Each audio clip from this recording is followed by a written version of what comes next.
Hey guys! Tonight, we're going to drift a little further from the castles and powdered wigs.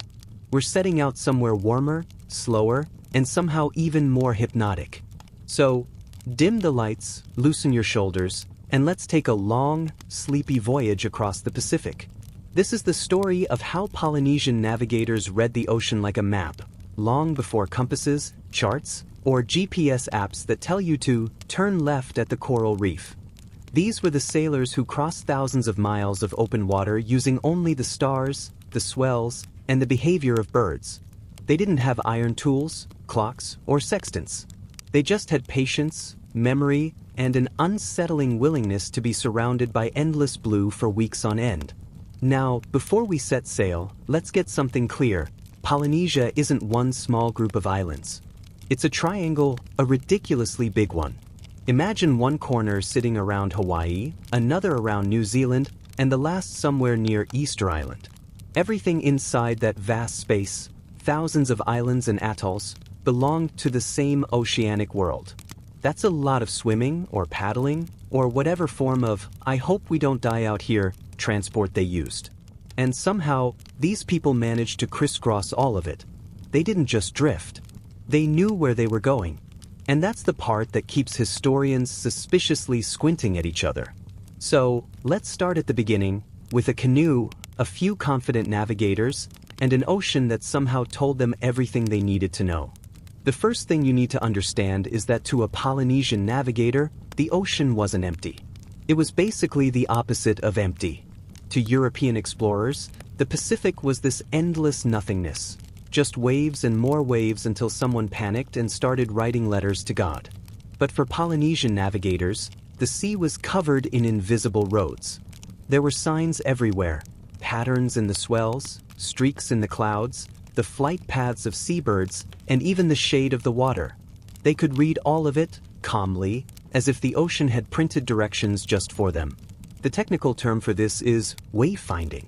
A poetic way to describe doing the impossible with a straight face. Wayfinding wasn't just navigation, it was philosophy, survival, and art all in one. And it was passed down orally, meaning no written charts, no diagrams, no instruction manuals. You learned by watching, listening, and not falling off the canoe. Apprentice navigators would memorize the rising and setting positions of hundreds of stars.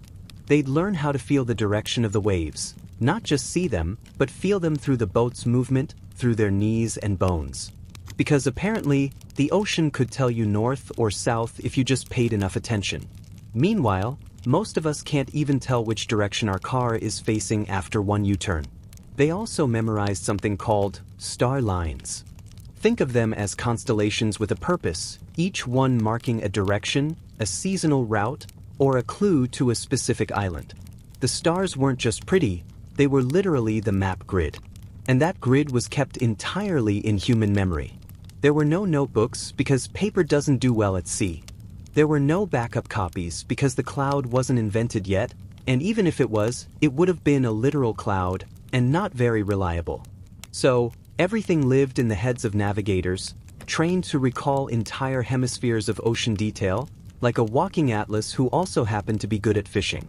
Now, it's easy to romanticize this, to picture some wise, bare-chested seafarer squinting nobly at the stars while palm trees sway behind him. But reality was less glamorous. These voyages were long, monotonous, and often miserable. You'd be sitting on a double-hulled canoe made of wood and fiber, basically camping on a moving platform for weeks. Food was dried, water was rationed, and the wind did whatever it wanted. The bathroom situation doesn't need elaboration. Yet somehow, these people managed to settle the largest oceanic area on Earth, long before Europe figured out how to sail past its own horizon without crying. Let's float over to one of the earliest centers of this knowledge, somewhere around the islands of Samoa and Tonga. Archaeologists call this region the cradle of Polynesian culture. It's where the Lapita people, ancestors of the Polynesians, began pushing further east about 3,000 years ago. The Lapita were already good sailors.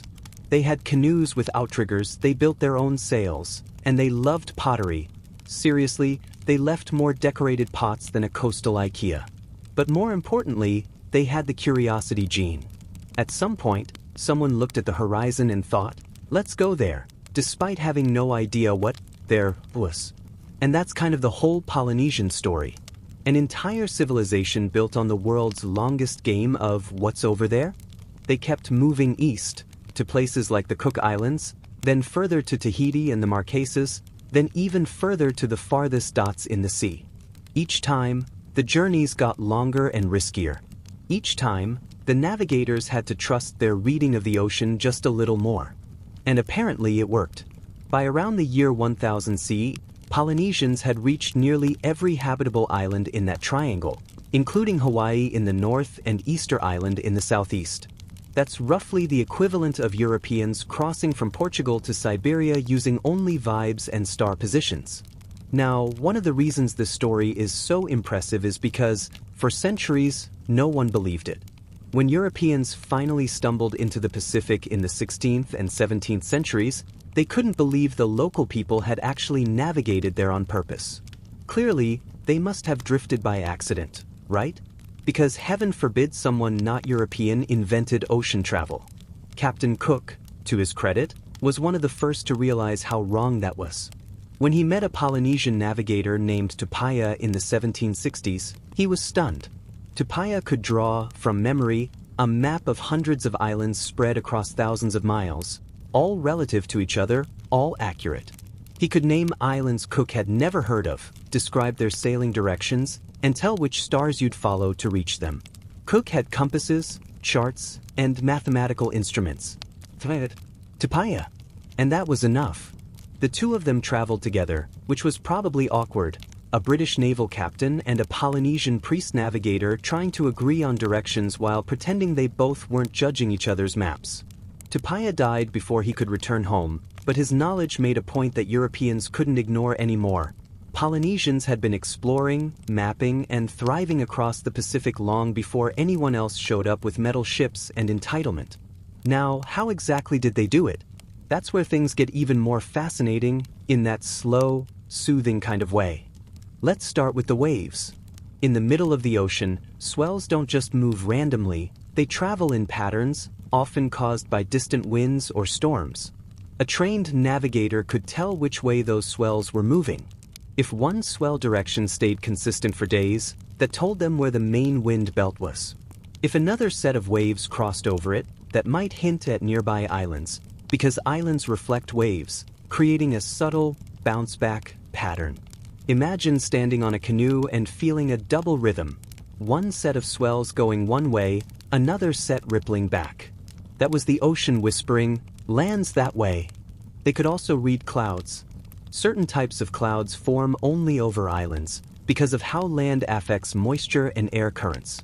A navigator could spot a particular cloud shape from 20 miles away and know there was land beneath it, even if they couldn't see the island itself yet. It's like seeing a neon sign in the sky that says, "Congratulations, you're not lost anymore." Then there were the birds. Different bird species fly specific distances from shore. A navigator seeing a certain bird at sunset could guess how close they were to land, or at least, how close that bird's bedtime was. All these clues, combined with memory and training, made up a mental map so precise it puts modern GPS to shame. They even trained at home using what's now called stick charts, wooden frameworks built with curved sticks representing wave patterns and shells marking islands. They weren't used at sea, but as teaching tools. The Rayal chart lived in the navigator's head, constantly updated with every voyage. Of course, not every journey worked out. Some canoes disappeared forever, swallowed by storms or bad luck. But the success rate was shockingly high, high enough to populate the entire Pacific, long before magnetic compasses became a thing. And that's another curious point. Once the Polynesian world was settled, most of these long-distance voyages stopped. For centuries, each island community stayed relatively isolated, developing its own culture and language, but they never lost the stories of where they came from. Across hundreds of islands, legends tell of ancestors who sailed from faraway lands guided by stars and birds. Each island calls that ancestral homeland by a slightly different name, Hawaii, Savai'i, Avaiki, but the idea is the same. A shared origin somewhere out west, across the endless sea. When European historians first compared those legends, they realized they all pointed to the same general area, the region near Samoa and Tonga, where it all began. In other words, the myths were right. It's one of those rare moments where archaeology and oral tradition shake hands politely and agree not to argue. Hashtag by the 20th century, most of this traditional navigation knowledge had almost vanished. Colonization, missionary influence, and modern technology had replaced it with compasses and maps. But then, something beautiful happened. In the 1970s, a group of Pacific Islanders and researchers decided to rebuild one of those ancient double-hulled canoes, the Hocule, and see if they could still navigate the old way. They invited a master navigator from Micronesia, Maupielug, to teach them. He hadn't learned from books. He'd learned the same way his ancestors had, through memory, sensation, and time. Mau trained the Hawaiian crew to read the ocean again, to feel swells, track stars, and interpret clouds. In 1976, they sailed from Hawaii to Tahiti using no instruments. They arrived exactly where they intended to, proving what their ancestors had known all along, that the Pacific was never empty and the sea itself was the map. And that's where we'll pause for now, drifting somewhere between myth and memory, with the stars overhead and the soft hum of waves below. In the next chapter, we'll quietly follow those navigators as their world expands, from sacred rituals and training journeys to the strange, steady collapse of an art form nearly forgotten. But for now, let's just float. Because history, like the ocean, is best explored slowly. Chapter 2: Apprentices of the Horizon. Before a Polynesian navigator could cross the ocean, he had to first learn how to see it. Not look at it, see it. That took years. Sometimes decades. And if that sounds exhausting, it was. But then again, so was sitting in a canoe for weeks, eating salted breadfruit, and trying not to die. Navigation wasn't a hobby. It was sacred work.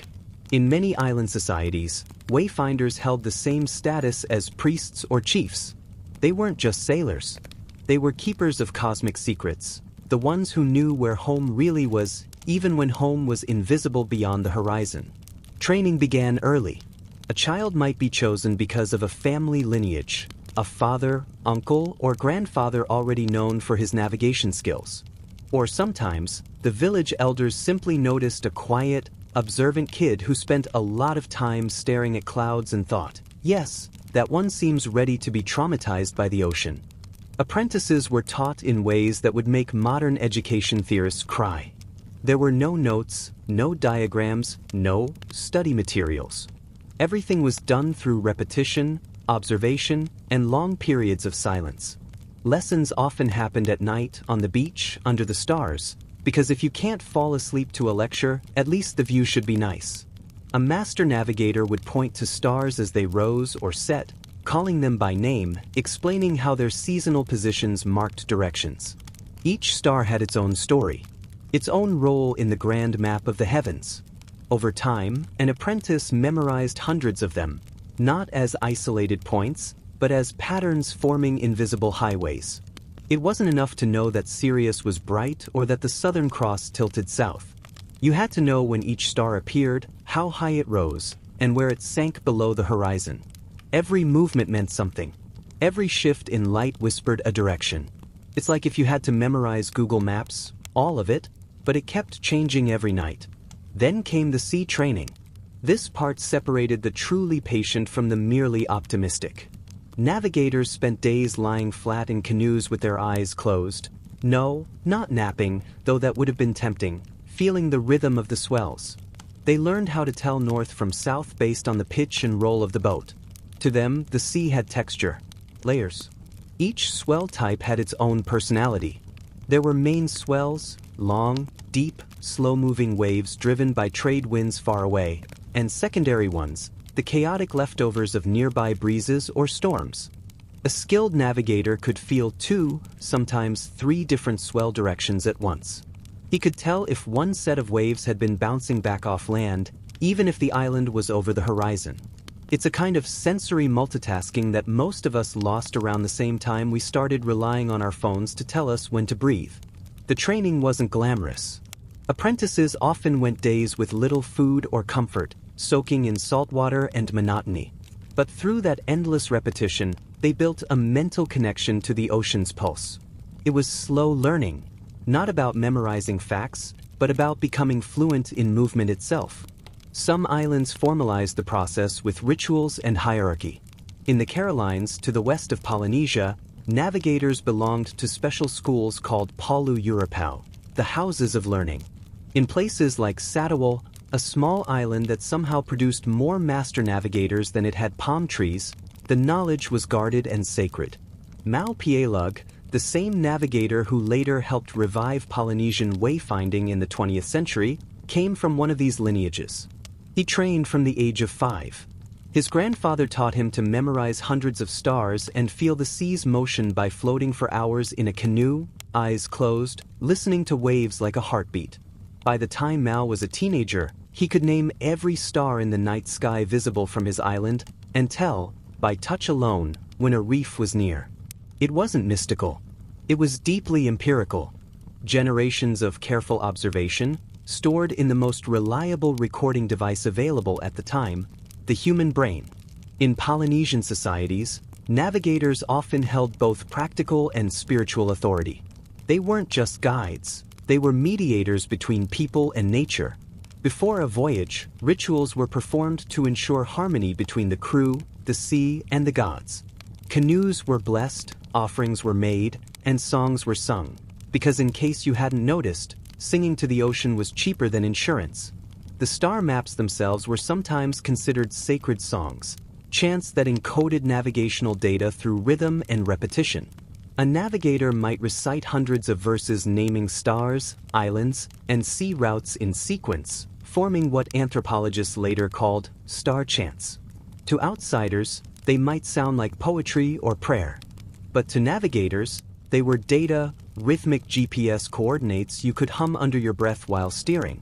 Now, one of the most fascinating things about Polynesian wayfinding is that it existed in the head, not on paper. This was a world of memory architecture before that was a buzzword. Every island, star, and current lived in an internal geography, a mental landscape that rotated depending on where the navigator was. Western maps assume you're standing still, looking down from above. Polynesian maps assume you're moving. The world shifts around you. In a navigator's mind, the canoe stayed fixed in the center, and the islands moved across the horizon as he sailed. It's the exact opposite of how we think about maps today. But it made perfect sense for a world where you were always in motion, and the only stable thing was your own awareness. That's how navigators could cross thousands of miles without ever writing a single line. The map wasn't drawn, it was performed. Apprentices learned that memory through storytelling and long chants.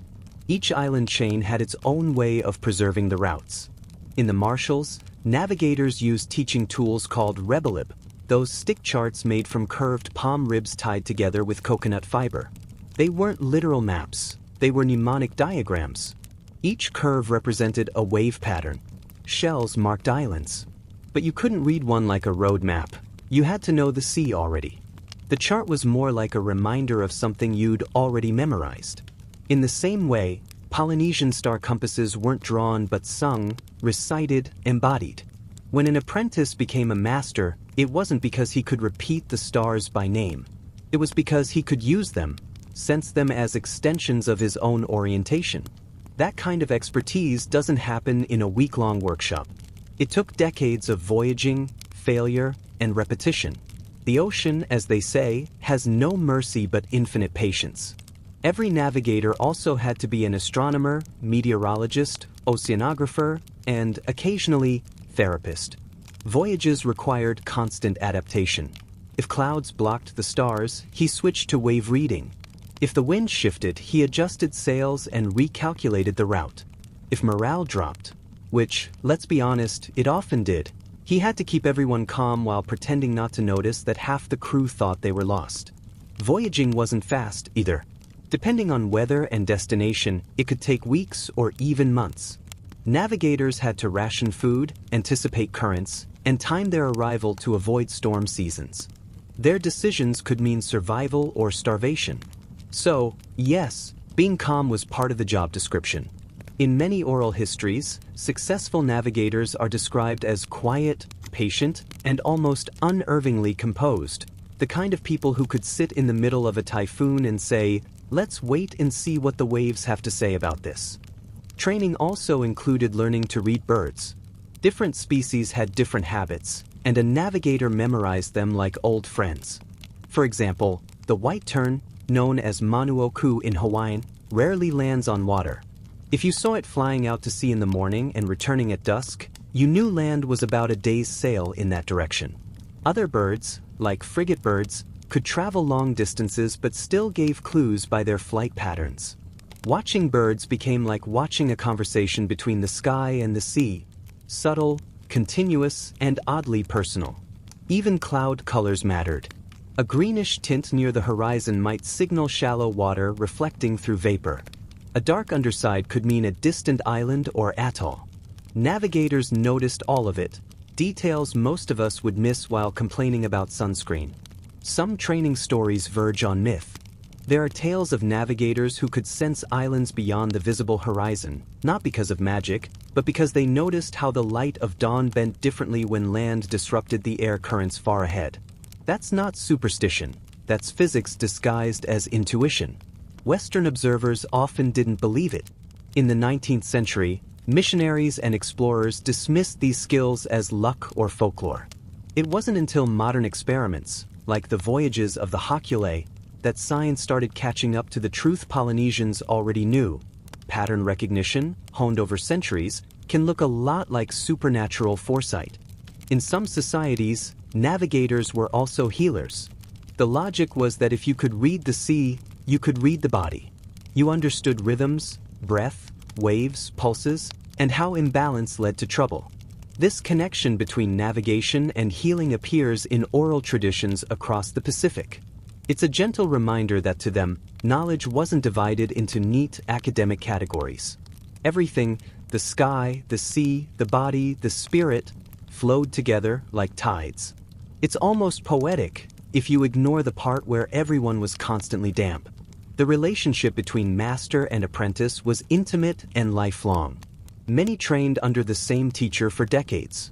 Some never completed their training. A few went mad from the pressure. Memorizing the entire ocean apparently takes a toll on one's social life. But those who succeeded were treated with quiet reverence. They could find their way across the planet's largest ocean armed with nothing but discipline and sensory precision. It's the kind of expertise that doesn't brag. It just works.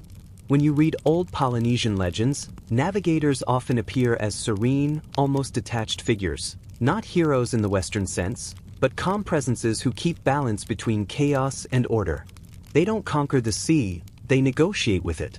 Which, frankly, sounds like a better long-term plan. Eventually, the apprentice would be tested. The ceremony varied by island, but generally involved a supervised voyage, a journey long enough to prove he could orient himself without help. Sometimes he'd travel to an island far beyond sight, find it, and return. Only then was he considered a master. At that point, he didn't just earn a title. He inherited a lineage, a thread connecting him to centuries of voyagers before him. And like them, he'd pass that knowledge down through memory, song, and silence. Because silence, in navigation, was part of the training. You can't hear the ocean if you won't shut up long enough to listen. For thousands of years, this quiet tradition continued, uninterrupted, unrecorded, yet astonishingly precise. Every island, every reef, every star name whispered from teacher to student like a sacred chain. No books, no instruments, just trust, repetition, and the eternal hum of the waves. Let's drift from that training beach now, the one under the calm night sky, and float toward what came next. The great expansions. The voyages that turned knowledge into empire and memory into migration. Because next, the navigators weren't just finding islands. They were building worlds. Chapter 3, Voyages of the Long Horizon. Once an apprentice had become a master, there came a moment when he finally had to do the thing everyone was quietly afraid of, leave. Not for a test voyage, not for a day trip, but for the real thing. A crossing where the horizon would disappear for weeks, and the sea would stretch in every direction until you started to question whether land had ever existed at all. That's when wayfinding stopped being theory and became faith. Not the religious kind, though that helped, but faith in your training, your senses, and your sanity. Because nothing messes with your confidence quite like 5 straight nights of empty sky and identical waves. When Polynesians set out across the ocean, they didn't do it casually. Voyages were planned months, sometimes years in advance. The stars had to align, literally. The right season, the right winds, the right currents. Voyaging wasn't random, it was cosmic scheduling. A chief would consult the navigator, who'd spend long nights studying the stars and signs. Once the omens looked favorable, or at least not actively threatening, preparations began. Canoes were repaired, provisions gathered, rituals performed. Everyone pretended to be confident. The vessels themselves were masterpieces of engineering, elegant, efficient, and entirely handcrafted. The double-hulled canoe, or wakahurua in Maori, was the heart of it all. 2 long hulls joined by crossbeams and a platform in between, stable, fast, and surprisingly graceful. Think of it as an early catamaran, but with less sunscreen and more existential risk. Each hull was carved from massive tree trunks, hollowed out with stone tools, then sealed with natural resins and fiber lashings. No nails, no metal, just precision and endless patience. Every joint was tied, not hammered. Every knot mattered. The sails were woven from pandanus leaves, tough, flexible, and capable of catching even the laziest breeze. Steering was done with a giant paddle or rudder. The whole thing could carry dozens of people, plus food, tools, animals, and apparently enough emotional baggage to fill an ocean. To the untrained eye, it might have looked fragile. To the navigator, it was a living thing, part machine, part spirit. Before launching, ceremonies were held to give the canoe a soul. You didn't just set sail, you asked the ocean's permission. It's hard to imagine Captain Cook doing that, though maybe he should have tried. Life aboard was slow. Days began with the sun and ended with it. The crew rotated duties, sailing, cooking, repairing, bailing out water, and pretending to enjoy salted taro for the 50th time. The navigator sat quietly near the stern, watching, feeling, listening, not for conversation, but for rhythm. The sea had moods, and you had to keep it company. Some days it was calm and glassy. Other days it tossed the canoe like a coconut toy.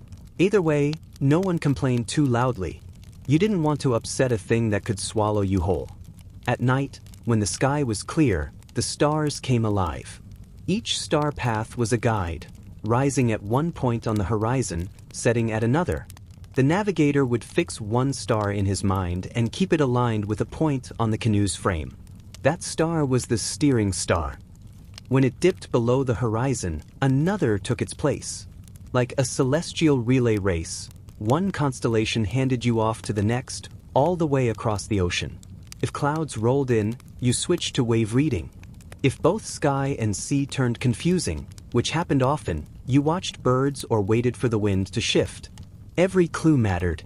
Every pattern meant something, even if it was just, "We're still moving, I think." Provisions were a delicate balance between survival and rot. Dried breadfruit, taro, and yams were staples, compact, starchy, and only mildly depressing. Fish were caught along the way, fresh water was stored in gourds or bamboo, and coconuts provided both food and hydration. If you ran out, you hoped for rain. If rain didn't come, well, let's just say everyone learned to appreciate coconuts even more. Some voyages carried animals, pigs, chickens, dogs, future food, future pets, or both, depending on how bad the week got. The animals didn't love it, but no one was polling them. The atmosphere aboard was mostly quiet. You can't really sustain small talk in the middle of nowhere. Sometimes chants were sung to pass the time or to honor ancestors. But mostly, there was listening to the wind, the creak of the lashings, the heartbeat of the waves beneath. The silence of the Pacific isn't empty. It hums. The first leg of any voyage was the hardest. Leaving sight of land triggered an ancient panic. The moment the island shrank into a smudge, then vanished entirely. There's a kind of eerie peace that follows, when the mind stops fighting and the sea becomes all there is. That's when navigators found their rhythm. They kept track of their direction not as a fixed line, but as a living memory, an unbroken awareness of motion. Every hour, they knew how far they traveled and in what direction. Even in their sleep, they didn't lose that thread. When they woke, they recalculated automatically. It's called dead reckoning, though the name feels a little pessimistic. Some navigators described it as a feeling of holding the islands in your mind, not where you were, but where they were moving around you. As you sailed east, the homeland drifted west in your imagination. When the destination island appeared on the opposite horizon, the map in your mind closed perfectly, like two hands meeting. That's not poetic exaggeration. It's neurological genius. The ocean itself became a conversation partner. Currents shifted color. Seaweed drifted by, hinting at distant shores. Birds appeared, first one, then two, then flocks, like living breadcrumbs. Sometimes, distant clouds glowed faintly at night, reflecting moonlight from unseen lagoons. That's how you knew you were close. Land didn't rise suddenly out of the water, it announced itself in whispers. Arrival wasn't a cheer-filled moment. It was quiet, reverent. As the island came into view, the navigator offered thanks to the ancestors, to the sea, to the canoe. No one shouted. You didn't challenge the ocean by celebrating too loudly. You just acknowledged that, for now, you'd been allowed to live. Over centuries, these voyages connected islands across vast distances, forming trade routes, marriage alliances, and networks of shared culture. Shell ornaments from one archipelago would turn up 1,000 miles away. Genealogies intertwined. Languages diverged but kept familiar roots. Across the Pacific, you can still find echoes of the same words for canoe, sky, and home. Polynesian society became a web, scattered but connected. Each island was its own world, but everyone knew they came from the same ancestral sea. They weren't isolated castaways. They were branches of one vast tree, floating in saltwater. That's part of why so many Polynesian myths involve returning to origins, heroes sailing back to their homeland, guided by dreams or birds or divine canoes. Those stories weren't metaphors. They were memories of real migrations, told softly enough to put children to sleep.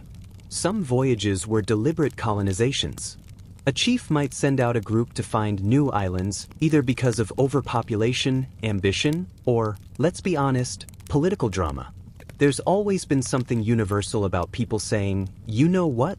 Let's just move far away. A crew would set off with plants, seeds, animals, and tools, the complete starter pack for a new society. When they found a suitable island, they'd build houses, plant crops, and start fresh. Generations later, their descendants might sail again, repeating the cycle. Over time, this expansion covered the entire Polynesian Triangle, an area larger than North America. And they did it without compasses, maps, or the ability to text you up to the next island. Europe wouldn't achieve similar ocean mastery until much, much later, and even then, with far more confusion and colonial paperwork.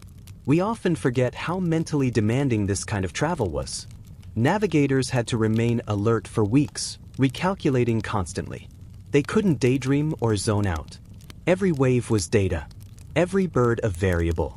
But that intensity had its opposite, a kind of meditative stillness. When the stars turned overhead and the boat found its rhythm, navigators entered what anthropologists now call flow state. Everything became automatic, effortless. The body adjusted, the mind followed, and the sea carried them like an endless cradle. It's not hard to see why later poets romanticized these voyages. A small canoe adrift in a galaxy of stars, fragile yet perfectly attuned. Not conquering nature, but moving with it. And yes, it sounds lovely.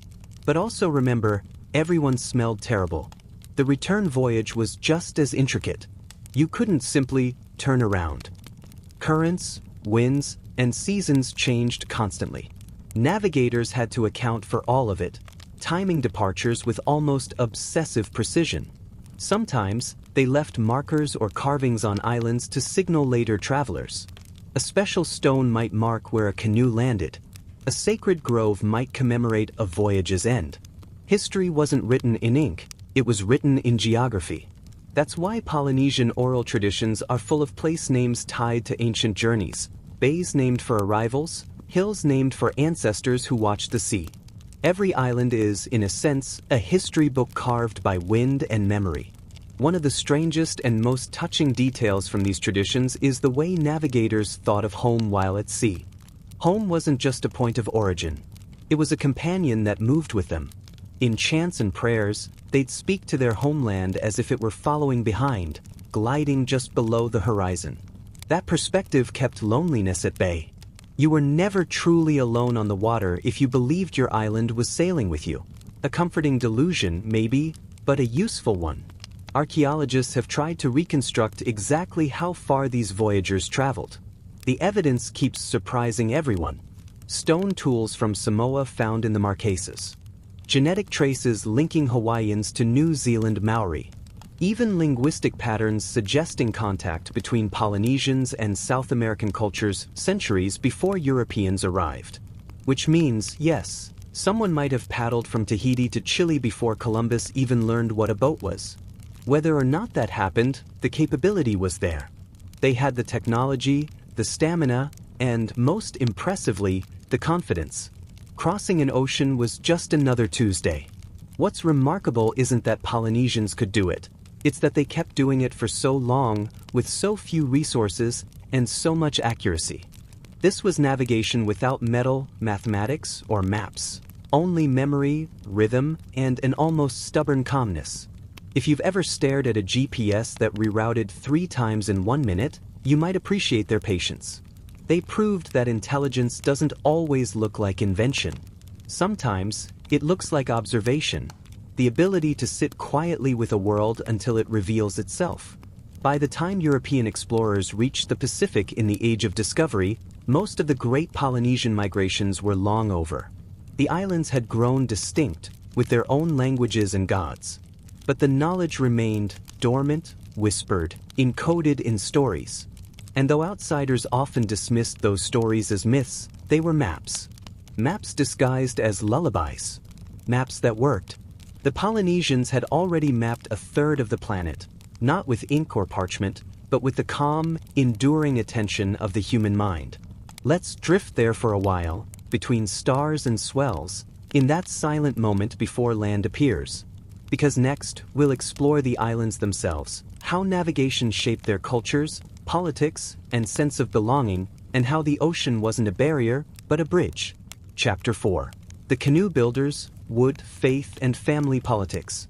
When we talk about the art of Polynesian voyaging, it's easy to focus on the stars, the sea, and the sheer audacity of setting sail across thousands of miles of open water. But none of that happens without one crucial thing. A boat that actually floats. Which, as it turns out, was a lot more complicated than it sounds when you lived on an island that wasn't exactly covered in sturdy hardwood trees. Building a voyaging canoe, called a waka, vaka, wae, or canoe of the gods, depending on which part of the Pacific you're, wasn't just a matter of grab a tree and hollow it out. It was sacred, political, and occasionally a little bit dramatic. Because of course it was.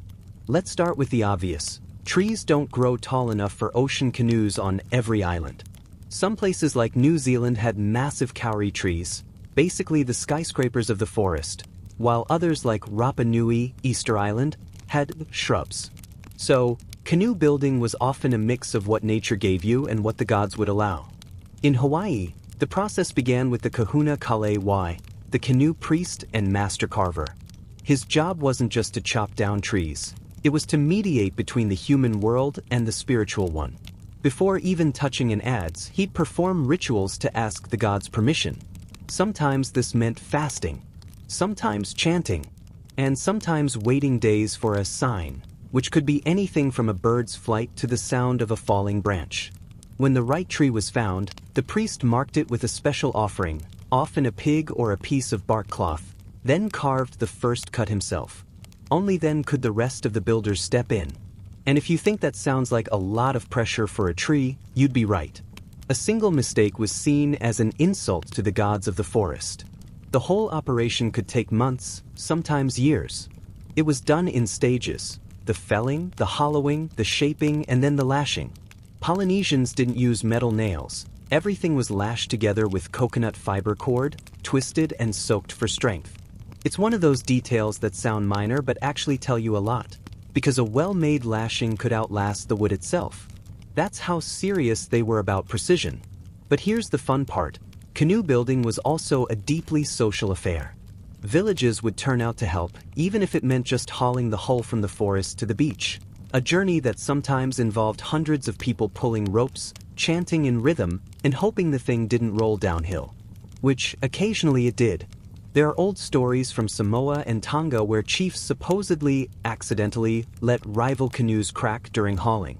You can decide for yourself how accidental that was. Once the canoe reached the beach, the next phase began: shaping, smoothing, and blessing. And this wasn't done in silence. There were chants for nearly every action: for sanding, for cutting, for lashing. It's almost poetic, or maybe just proof that humans have always needed a good work playlist. In some islands, canoes were decorated with carvings that had both practical and spiritual purposes. The stern posts were tall and sometimes shaped like birds, humans, or abstract gods, partly to balance the canoe, partly to tell the spirits who was in charge. Think of it like a carved resume for the afterlife. When everything was ready, a launch ceremony took place. It wasn't just about sliding the canoe into the water, it was a community event, complete with prayers, songs, and offerings. The navigator might take a symbolic handful of earth from the home island to carry on the voyage. A reminder that wherever they went, they brought their world with them. Of course, not everyone could afford a voyaging canoe. They were prestige projects, royal assets, family heirlooms, and sometimes weapons of diplomacy. If a chief gave you a canoe, that was like giving you a private jet and a political alliance rolled into one. Refusing it? Unthinkable. Unless you were ready to start a feud that could last generations. And oh, there were feuds. Polynesian oral histories are full of stories about canoes that caused chaos. Maybe one group claimed the wood was stolen from their sacred grove. Maybe the carving pattern resembled another chief's design, which was, of course, unforgivable artistic theft. Or maybe someone claimed they built a canoe faster than another village, which, obviously, could not go unchallenged. There's even a Tahitian legend about a chief who built a magnificent canoe called Aria, the chief who stands tall. It was said to be so perfect that other islanders tried to steal it before launch. So the builders took turns sleeping under the hull to guard it. You might think that's a loyal act of devotion, and it was, until one unlucky night when the canoe rolled and crushed the guard. The priests, rather than seeing it as an accident, called it a sacrifice the gods demanded. And the launch went on as planned. It's a strangely calm but grim kind of story, the sort of logic that made sense in a world where humans and gods shared responsibility for everything. If the sea was both your road and your grave, then every plank of your canoe mattered. But even with all the ritual and craftsmanship, voyaging canoes were still fragile things. The ocean was unpredictable. Repairs were constant. Lashed joints had to be retightened, sails patched, hulls scraped clean of barnacles. It was a never-ending maintenance project, like owning a floating house that wanted to sink every day. Still, the builders took pride in that fragility. A good canoe wasn't meant to last forever. It was meant to live long enough to reach its next island, tell its story, and return home. If you look at a traditional double-hulled Polynesian canoe today, the kind used by the Hkli revival voyages, it's almost hypnotic in its symmetry. Twin hulls joined by crossbeams, a graceful curve from bow to stern, and sails that look like wings when the wind catches them. They don't roar across the water. They glide. Quietly. Like they've always known where they're going. And maybe that's the point. For the old navigators, the canoe wasn't just transport. It was a map, a memory, a relative. The sea wasn't something to conquer, it was something to move with. Let's drift from the builders now, and turn our gaze toward the people who made the voyages possible. Not the navigators this time, but the communities that stayed behind, keeping the stories alive. Because in Polynesia, even those who didn't sail were part of the journey. Chapter 5. The villages that watched the horizon. When a voyaging canoe finally disappeared over the blue line of the horizon, It didn't just take a few sailors and some coconuts. It took part of the village's soul. These weren't quick trips. They could last months, sometimes years, and occasionally forever. Everyone knew that when the canoe left, there was no guarantee it would ever come back. And yet, every time, they launched it with songs, offerings, and that same quiet faith that it would find its way home. Because in the Polynesian world, travel wasn't just exploration, it was continuation. Every island was part of a network of kinship, a floating web of family and stories stretching across the ocean. And those who stayed behind were as important as those who sailed. They were the ones who kept the home fires burning, the genealogies intact, and the memories alive long enough for the next generation to understand where they came from. Imagine standing on a beach in Samoa or Tahiti centuries ago. The smell of salt and wood smoke mixing in the air, the rhythmic crash of waves, and the faint outline of a double-hulled canoe growing smaller in the distance. Behind you, the village slowly begins to resume its rhythm. The old women gather to weave mats. The children chase stray dogs. The men mend nets or carve small boats for fishing. But every eye drifts back to the sea now and then, watching that one spot where the horizon swallowed their friends, their sons, their chiefs. There's a saying from Hawaii, "Hiwa himoku, himoku hiwa." The canoe is an island, the island is a canoe. It captures that entire worldview. The sea and the land weren't opposites, they were reflections of each other. Life on the island mirrored life at sea. You shared food, you kept balance, you looked after each other. Because if one person failed, the whole canoe sank. In that sense, the people who stayed behind were crew members too. They maintained the spiritual balance. They performed rituals to protect voyagers from afar. Every full moon, some would leave offerings by the shoreline, a coconut, a handful of sand, a bowl of taro, sending prayers to the ocean gods. It wasn't superstition, it was a form of long-distance communication, the old-world version of safe travels, whispered into the waves. These rituals varied from island to island. In the Marquesas, women would chant to the wind, asking it to carry strength to their husbands. In Tonga, old priests traced navigational constellations in the sand as if to guide invisible canoes. And in the Cook Islands, children were taught to listen for the ocean's mood. A restless, choppy night sea meant travelers were struggling. A calm one meant they were sleeping under gentle skies. Of course, some islands became known as the home bases, the hubs of voyaging culture. Samoa, Tonga, Tahiti, and Raia'a in particular were like the Paris and London of the ancient Pacific, except with fewer wigs and way better weather. They sent out navigators, explorers, and colonists who would later settle places like Hawaii, Aotearoa, New Zealand, and Rapa Nui, Easter Island. And just like in any society that sends people away to achieve glory, those who stayed home developed their own social hierarchies around it. Families connected to famous voyagers became revered. Certain clans claimed the divine right to launch canoes. A child born on the day of a successful return was said to carry the sea's blessing, which sounds romantic, but probably just meant they were given extra chores later in life. Even the architecture of villages showed how much the sea mattered. Houses were often built facing the water, open to the trade winds, as if in constant conversation with the horizon. Ceremonial platforms, Mary in Tahiti, Heiau in Hawaii, were aligned with sunrise or moonrise points important to navigation. These weren't just temples, they were, quite literally, cosmic calendars built from coral and basalt. But the real heart of the village wasn't its temples. It was its stories. Every return voyage became a myth in the making, told and retold around fires until the details blurred and the voyagers became demigods. One canoe might return with tales of distant lands filled with giant breadfruit.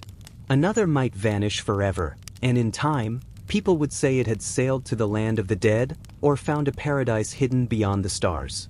This blending of travel and myth gave Polynesian life its rhythm. You never really knew where the ocean ended and the heavens began. The horizon wasn't an edge, it was a doorway. And to live by the sea was to live in a state of gentle waiting. Waiting for canoes.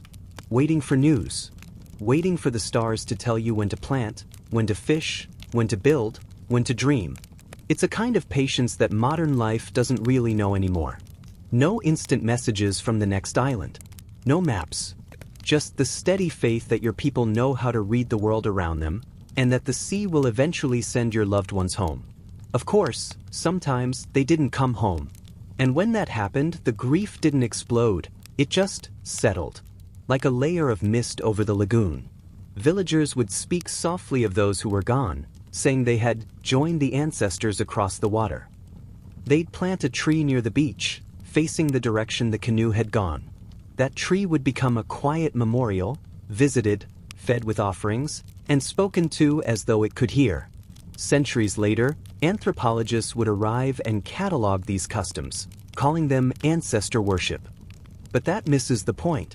It wasn't worship. It was connection. In Polynesian thought, ancestors weren't distant or dead, they were currents moving beneath the surface. Every tide, every wind, every wave was someone's memory, guiding the next traveler along. So even when the villages were quiet, just the sound of wind through palms, dogs barking in the distance, and waves brushing the reef, they were alive with unseen movement. The people on shore and the voyagers at sea were part of the same breath. And that's why, for all their incredible navigation, Polynesians didn't think of themselves as lost explorers. They thought of themselves as returning, always returning, to the places their ancestors had once known. Let's drift a little further now, to the way these voyagers remembered their journeys, not in books, not on paper, but in something far more enduring, the songs and genealogies that mapped entire worlds through memory. Chapter 6: The Songs That Remembered the Sea. If you've ever tried to remember a grocery list without writing it down, you've already glimpsed one of humanity's oldest struggles, memory. Now imagine your grocery list is an entire ocean, and forgetting one line could get you lost between Tahiti and Hawaii. Polynesians solved that problem with poetry, rhythm, and song. You see, before the age of charts and GPS, knowledge wasn't something you stored in a drawer, it was something you performed. Everything worth remembering had to live in sound. The ocean itself was treated like a verse that needed constant rehearsal. And so, the navigators sang. The priests chanted. The elders recited lineages that stretched for centuries. Knowledge, history, and geography were braided together in rhythm, steady, like paddling strokes. It's easy to think of this as oral tradition, but that makes it sound a little quaint, like a bedtime story. It was much more than that. These songs were memory systems, complex, coded databases disguised as lullabies. Let's start with the mele of Hawaii. These were chants so dense that one verse could hold directions, star positions, wind names, and the emotional history of a family, all layered in metaphor. One line might talk about a bird flying toward dawn. What it actually meant was, steer east until the morning star rises. It's poetic cartography. In Samoa and Tonga, the songs were often genealogical, linking people to places. To know your ancestors was to know your geography. Your great-grandfather's name might literally refer to a reef or an island chain. When people said they were from a certain lineage, they weren't just naming their bloodline, they were naming their map. And these weren't things you casually learned in school. You trained for years. Often, the role of memory keeper, the tautai in Samoa, the kahuna in Hawaii, or the tohunga in Aotearoa, was inherited. Children chosen for that path started memorizing chants almost as soon as they could talk. It wasn't done with textbooks or diagrams. The elders would sit under the moonlight, tapping rhythms on wooden drums or their knees, making the young ones repeat every line. And again, and again. Each word had to match not only the sound but the breath, the inhale and exhale that carried meaning. Because in their worldview, breath was life, and to remember through breath was to keep your ancestors alive. Over time, those chants became so embedded in daily life that they shaped how Polynesians spoke. Certain phrases still carry navigational hints, even if the people using them have long since stopped voyaging. Take, for instance, the Tahitian phrase Era Moana, the path of the sea. It can mean a literal sailing route, but it can also mean a way of living. Or the Hawaiian phrase Ho'okio, meaning both navigator and one who guides others. It's linguistic evidence that navigation was never just about boats. It was about guiding life itself. But it wasn't all stars and metaphors. Some songs were deeply practical, ocean checklists set to rhythm. Navigators memorized sequences of islands in the form of chants, with each name corresponding to a compass direction. One line might go, Rangiroa to the east, Fakarava to the south, Anna to the west, Taika behind, a kind of melodic map, compact enough to carry in the head. If you've ever noticed how much easier it is to remember song lyrics than an address, that's exactly why it worked. The ocean might erase carvings, drown landmarks, and scatter bones, but it couldn't silence a melody passed from voice to voice. The chants were also flexible. They changed slightly from island to island, each place adding its local flavor. That's how you can trace ancient migration routes, by following the evolution of a single song's vocabulary across the Pacific. It's anthropology in slow motion. There's an old Rarotongan legend about a navigator named Tangia who memorized more than 1,000 verses describing every reef and current between Samoa and Tahiti. Each verse was said to open a part of the sea. If he forgot one, that part of the ocean became invisible, unreachable, until the words were sung again. It's a hauntingly beautiful metaphor for how memory and geography intertwined. Forget a place, and it ceases to exist. And yet, even with all that weight, these songs weren't solemn. They were alive. They were performed at feasts, during fishing trips, even while weaving sails. The melodies had an easy rhythm, repetitive, calming, like the tide. You could hum them half asleep and still find your way through the ocean. That repetition was deliberate. Polynesian memory culture wasn't about innovation, it was about precision. Changing a word might change the meaning, so singers guarded the phrases carefully. But like all oral traditions, the inevitable drift of human memory added little imperfections, tiny mutations that gave each island its version of the truth. When Europeans arrived centuries later, they scribbled these songs down in notebooks, often stripping away their rhythm and calling them legends. What they missed was that these weren't just stories about the sea, they were the sea encoded. One anthropologist once described a navigator's chant from Micronesia, close cousins of the Polynesian voyagers, as sounding like a man talking to himself in riddles. That's accurate, but the riddles had purpose. Every metaphor was a coordinate, every image a reference point. When a verse mentioned a sleeping shark, it meant a calm current. A weeping sky meant a seasonal wind shift. And this wasn't just for the elite or priests. Everyone knew parts of the songs. Children sang them while playing, women used fragments while grinding taro or scraping coconut, and fishermen hummed them while setting nets. That's how culture stayed alive, through endless, quiet repetition woven into daily rhythm. In a way, it's the same principle behind lullabies today. The melody doesn't have to change. Its job isn't to excite, it's to hold, to keep the world still for a moment. If you close your eyes and imagine those voices under a full moon, the gentle drone of chants, the rhythmic pulse of waves, the whisper of wind through pandanus leaves, it's not hard to understand how Polynesians thought the sea itself was listening. And maybe it was. Because even centuries later, when modern navigators reconstructed ancient routes using these old chants, they found the stars and swells lined up exactly as described. The songs had outlived the canoes that carried them. Let's float onward, then, from the realm of memory and melody to another equally fascinating part of this world, the gods and myths that shaped every voyage. The ones who stirred the winds, calmed the waves, and occasionally demanded a bit too much respect. Chapter 7. The Gods Who Rode the Waves. Every culture that ever looked out over the ocean has invented a god to explain it. Sometimes gentle, sometimes furious, always moody. But in Polynesia, the ocean wasn't just ruled by gods. It was a god. A breathing, unpredictable presence, too vast for a single name. And yet, they tried. There was Tangaroa, sometimes Tangaloa, sometimes Kanaloa, depending on which island you ask.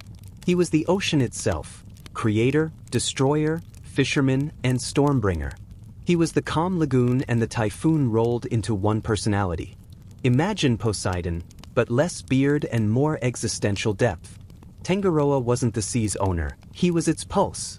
The thing about Polynesian gods is that they weren't distant. They were more like extremely powerful relatives. The kind who might help you one day and ruin your crops the next, depending on how politely you spoke to them. You didn't worship them so much as negotiate with them. Sailors often offered the first catch of a voyage to Tangaroa, a small, shimmering fish tossed back into the waves. "This one's yours," they'd say, "so don't eat the rest of us." It was half reverence, half practical insurance. Then there was Tane, the god of forests, light, and canoes. Without Tane, there were no trees to build with, no hulls to carve, no oars to paddle. Every canoe that touched the water had already been blessed by his invisible hand. In Hawaiian chants, he's Kane, the bright one, the spark of life. He lived in sunlight and wood grain, in every board lashed to another. And of course, there was the trickster, Maui. Yes, that Maui, the one popularized, somewhat inaccurately, by modern animation. The real Maui was less a muscled demigod and more a restless problem solver who couldn't sit still. He fished up islands, slowed the sun, stole fire, and occasionally made things worse in the process. But in Polynesian myth, that was part of his charm. Chaos was just another way of learning. You could think of Maui as the personification of human curiosity, the eternal what if of the Pacific. If Tangaroa was the sea, Maui was the itch to sail across it. Some islands saw him as divine, others as just a very clever man. But every story about him hinted at the same truth. Polynesians never believed the world was finished. The gods were still tinkering with it, same as people were. Other deities filled in the spaces between. Lono, god of rain, fertility, and peace, was the bringer of the sailing season. Pele, in Hawaii, ruled volcanoes and molten rock, shaping islands with temper and beauty. Hina, the moon goddess, watched over tides, weaving their rhythms through her phases. It wasn't a tidy pantheon like the Greeks had. The gods overlapped, argued, and borrowed each other's jobs. In some myths, Tangaroa fathered Tane. In others, they were rivals. Sometimes they switched roles entirely, because Polynesian religion wasn't about hierarchy, it was about relationship. Every god had a place in the navigator's worldview. Before a voyage, priests might call on Tangaroa for safe seas, Tane for sturdy trees, and Hina for clear skies. It was a kind of cosmic committee meeting. Everyone had to sign off before you left the island. But there were darker stories too. The sea gods weren't always kind, and sometimes voyages failed because the proper rites hadn't been done. One Hawaiian legend tells of a chief who built a magnificent canoe but skipped the sacrifice to Tane. As soon as it launched, a wave rose without warning, snapping the hull in two. The priests calmly explained that Tane had simply taken back what was his. No anger, no shock, just cause and effect in divine form. That sense of inevitability, that balance between reverence and resignation, shaped how Polynesians viewed nature itself. The gods weren't moral judges. They didn't punish evil or reward good. They maintained balance. If you upset it, something would shift to restore it. It might be a storm. It might be a failed crop. Or, if you were lucky, just a few days of strong wind reminding you who was really in charge. And woven through all of this was mana, spiritual energy, authority, the invisible substance that connected gods, people, and objects. A canoe blessed by a priest carried mana. So did a navigator's star compass, or a chief's name, or even a well-made fishing hook. Everything powerful had its own current of it. When voyagers prayed before a journey, they weren't asking for miracles. They were aligning their mana with that of the ocean and the gods. Harmony was survival. Disrespect was disaster. In Tahiti, there were stories of priests who could speak to Tangaroa through the pattern of waves. They'd sit near the shore, close their eyes, and listen. If the waves were short and snappy, the sea was restless. If they rolled long and smooth, Tangaroa was sleeping. In that sense, reading the ocean wasn't just a skill, it was a kind of quiet conversation with a divine being. There's something deeply soothing about that worldview. The ocean wasn't random chaos. It was alive, predictable, even companionable, as long as you stayed humble. And humility was key. Every navigator, no matter how skilled, knew that arrogance invited ruin. There's a phrase from the Tuamotu Islands that translates roughly to, The sea does not like boasting. You could master every star and current, but if you bragged about it, the gods would notice and test you. Usually with wind. Lots of wind. Some myths even describe navigators as half-priests themselves, walking between mortal and divine worlds. They didn't just sail across Tangaroa's body, they entered it. That made every voyage a sacred act, a temporary blending of heaven, earth, and sea. When Europeans first witnessed Polynesian ceremonies, the chants, the offerings, the calm way people spoke to their canoes, they called it superstition. But it wasn't that. It was respect. A spiritual technology as precise as their navigational one. Because for Polynesians, the ocean wasn't just geography. It was genealogy. Tangaroa wasn't a god out there somewhere. He was your great-uncle. And the horizon wasn't the edge of the world. It was just the line where your relatives waited for you to visit. So when a sailor whispered a prayer to the sea before leaving home, it wasn't fear. It was greeting. Let's drift now, from myth to reality once more, to the moment when these divine conversations turned into something tangible. When Polynesian voyagers first began to reach the farthest corners of the Pacific, touching lands no one had ever seen, guided by faith, stars, and the steady heartbeat of Tangaroa himself. Chapter 8. When the canoes reached the ends of the earth. Let's set the scene. Somewhere between 800 and 1200 AD, on a cluster of volcanic islands scattered across the central Pacific, the greatest expansion of human exploration in pre-modern history quietly unfolded. No fanfare, no flags, no written records, just canoes, songs, and memory. The people who began leaving those islands weren't exactly discovering new lands, at least not in their own eyes. They were finding family. In Polynesian thought, the world wasn't a collection of isolated dots. It was a woven mat, and each island was a knot in the weave. You just had to follow the right thread to reach another. And that's exactly what they did.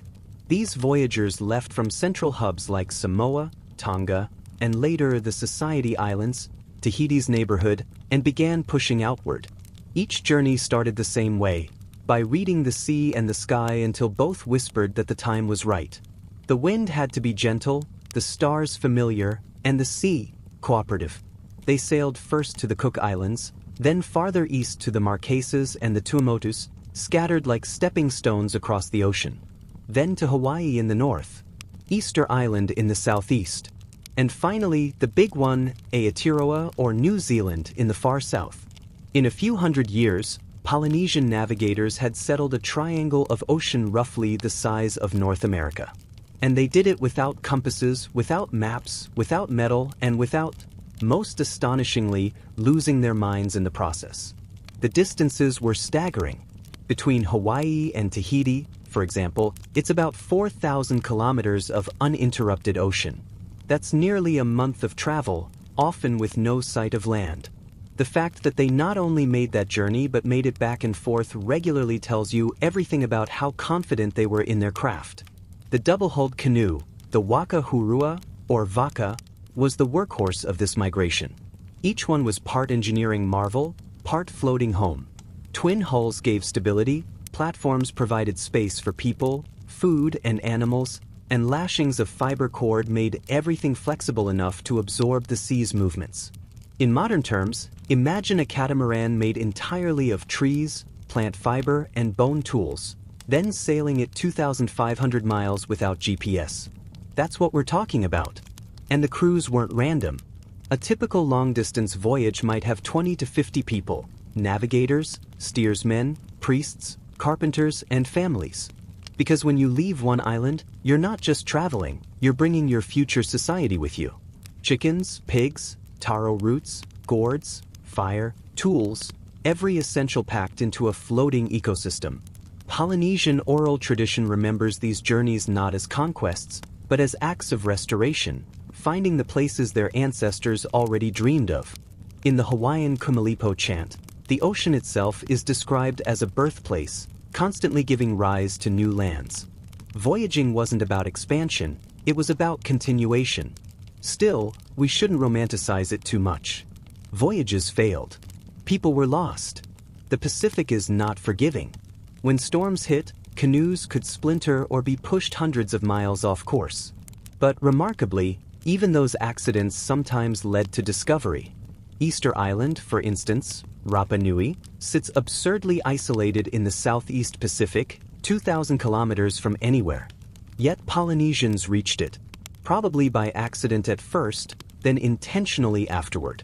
And they didn't just survive there, they built one of the most iconic cultures on Earth, complete with massive stone heads and a script no one else had seen before. Because why not build 80-ton statues when you're stranded on a treeless rock in the middle of nowhere? New Zealand was another story. When Polynesians first landed there, probably around 1200 AD, it must have felt like landing on a different planet. Vast forests, snow-capped mountains, birds that had never seen a human. The Maori adapted fast, building new kinds of canoes, hunting flightless birds, and inventing new rituals to deal with this colder, unpredictable land. The thing about Polynesians was that adaptation wasn't just survival, it was identity. The ocean taught flexibility. If you could read waves, you could read anything. Even so, there's still a quiet mystery around how deliberate all this expansion was.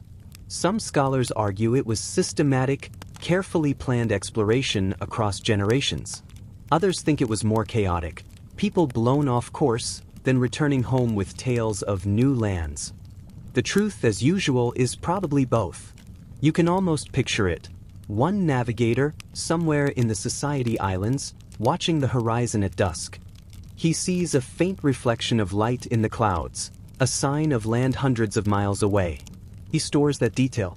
Years later, another sailor confirms it. Then, with enough faith and food, a crew launches into the unknown. The courage required for that, it's hard to overstate. Imagine standing on the shore, staring at an empty horizon, and deciding to go that way. Not knowing what's there. Not knowing if you'll ever return. Just trusting that the ocean, which has always spoken to you, will keep speaking. In some Polynesian stories, these voyages were guided not just by stars but by ancestral spirits, literal voices carried on the wind. A navigator might feel the presence of his forebears telling him when to tack or when to rest.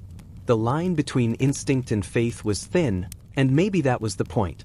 By the time Europeans stumbled into the Pacific centuries later, Polynesians had already been there for 1,000 years, linking islands across thousands of miles. The Western ships that arrived with maps and sextants looked impressive, but their crews still got lost. The Polynesians never did. One of the more poetic moments in Pacific history came in 1976, when the Polynesian voyaging canoe Hakulei sailed from Hawaii to Tahiti using only traditional navigation, no instruments. The journey took 34 days. The navigator, Mau Pilug from Micronesia, guided the canoe by stars, swells, and birds, the same way his ancestors had done for centuries.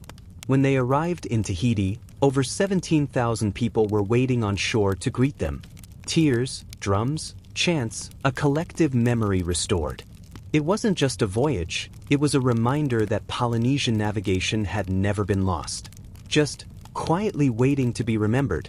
It's easy to see the Pacific as empty, but to the people who crossed it, it was full of paths, signs, voices, and kinship.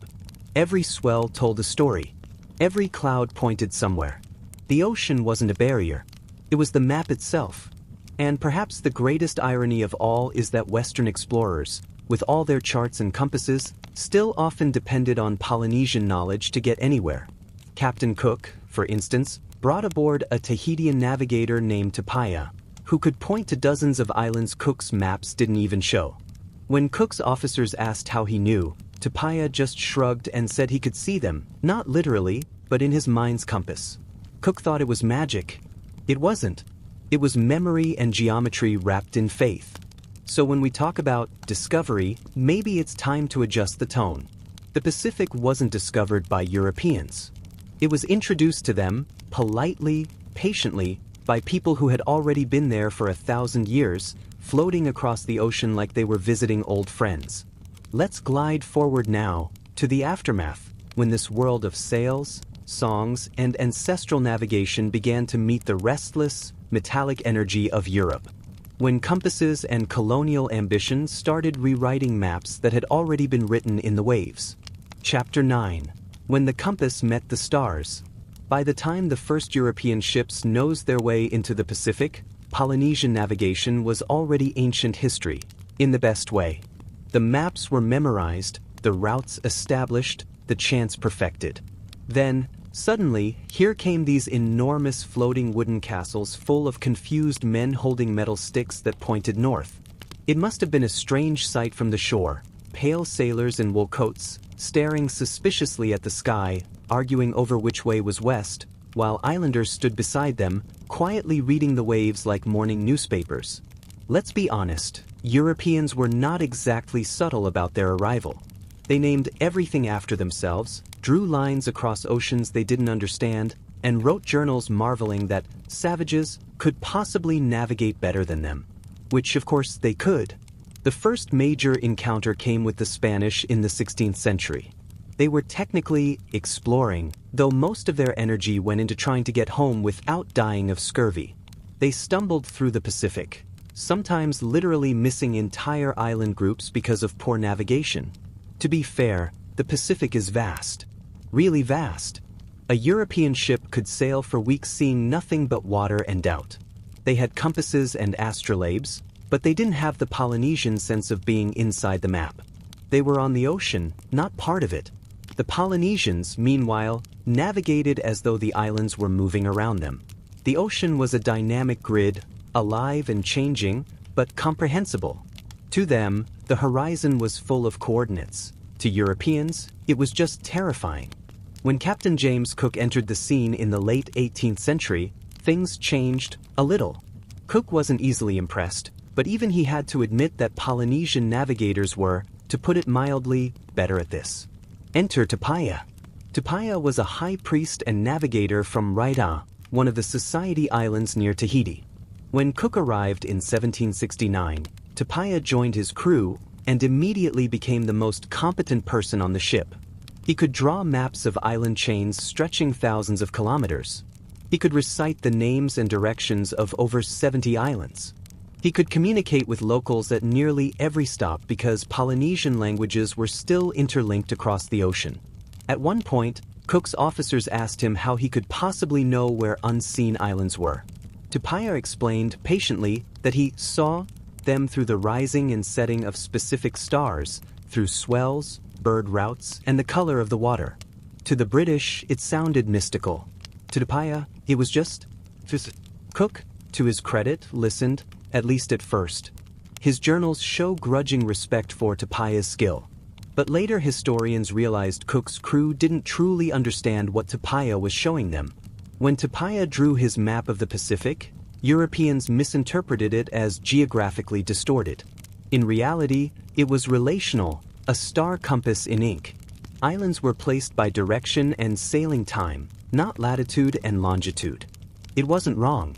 It was a completely different spatial philosophy. And then there's the delicious irony. Many European voyages in the Pacific survived only because they relied on indigenous guidance. Without locals like Tupaya or later Hawaiian pilots or Micronesian wayfinders, several expeditions would have likely drifted into obscurity and not in the poetic way. But as always happens when one worldview collides with another, misunderstanding crept in.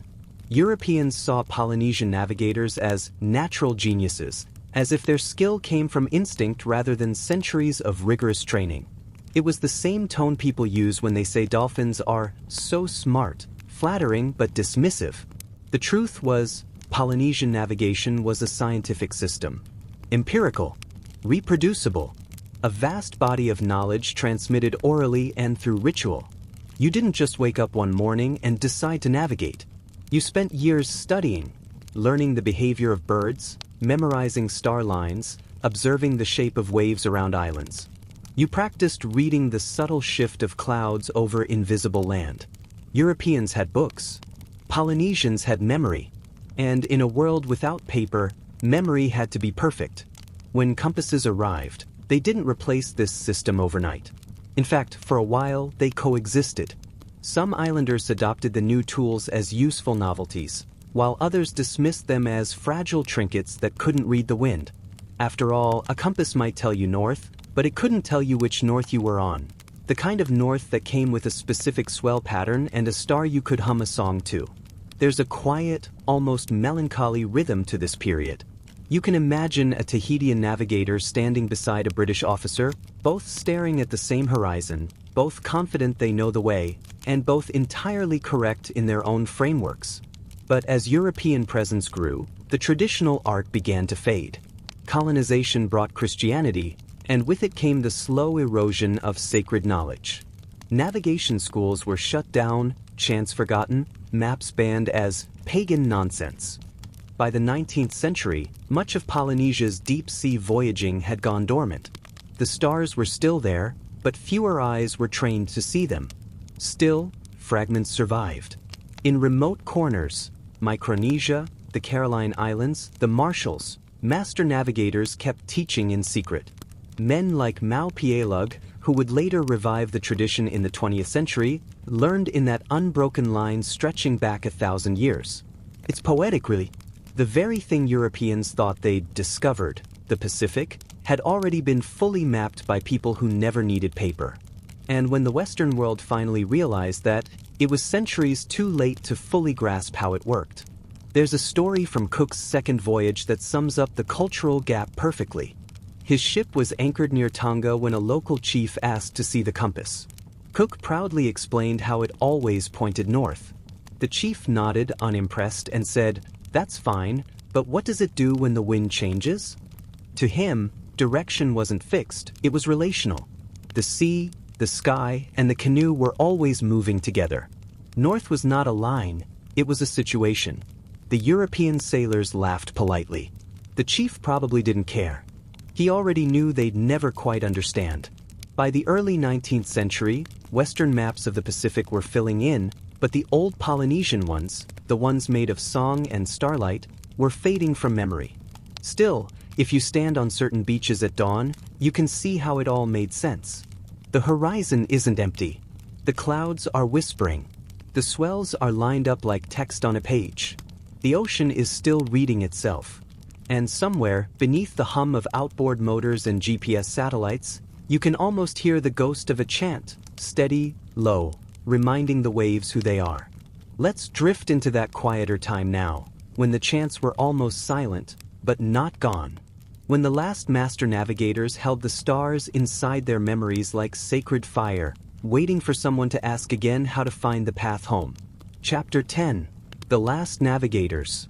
By the late 1800s, the Pacific was crowded with new kinds of sails, square ones, steel ones, even the occasional steam funnel puffing black smoke into the sky. The old Polynesian canoes, the ones that had once ruled the world's largest ocean, were fading from sight. The art of wayfinding, that deep, meditative knowledge of waves and stars, had become something whispered, not practiced. Missionaries called it superstition. Colonizers called it quaint. Even some islanders began to see it as a relic of the past. Why memorize the heavens when you could buy a compass at a trading post? But there were still a few. Quiet men on quiet islands who hadn't forgotten. In the Caroline Islands, a constellation of atolls north of the equator, the tradition survived longer than almost anywhere else. Here, in places like Satawal and Puyallup, a small brotherhood of navigators kept the knowledge alive. They trained in secret, sometimes at night, sometimes at sea, passing down chants that traced the shape of invisible routes across the ocean. Their word for a navigator was palu, literally, one who feels. Because that's what it was. Feeling. Not seeing. Not calculating. Feeling the pulse of the world through the motion of the canoe. One of those palu was a man named Mau Pielug. Born on Satawal around 1932, Mau was trained from the age of 4. His grandfather would take him out into the lagoon and make him float in the water, eyes closed, for hours. "Listen," he said, "the ocean will tell you everything." And it did. By the time Mau was a teenager, he could tell the direction of islands hundreds of miles away by the angle of swells, the rhythm of wave interference, and the patterns of wind.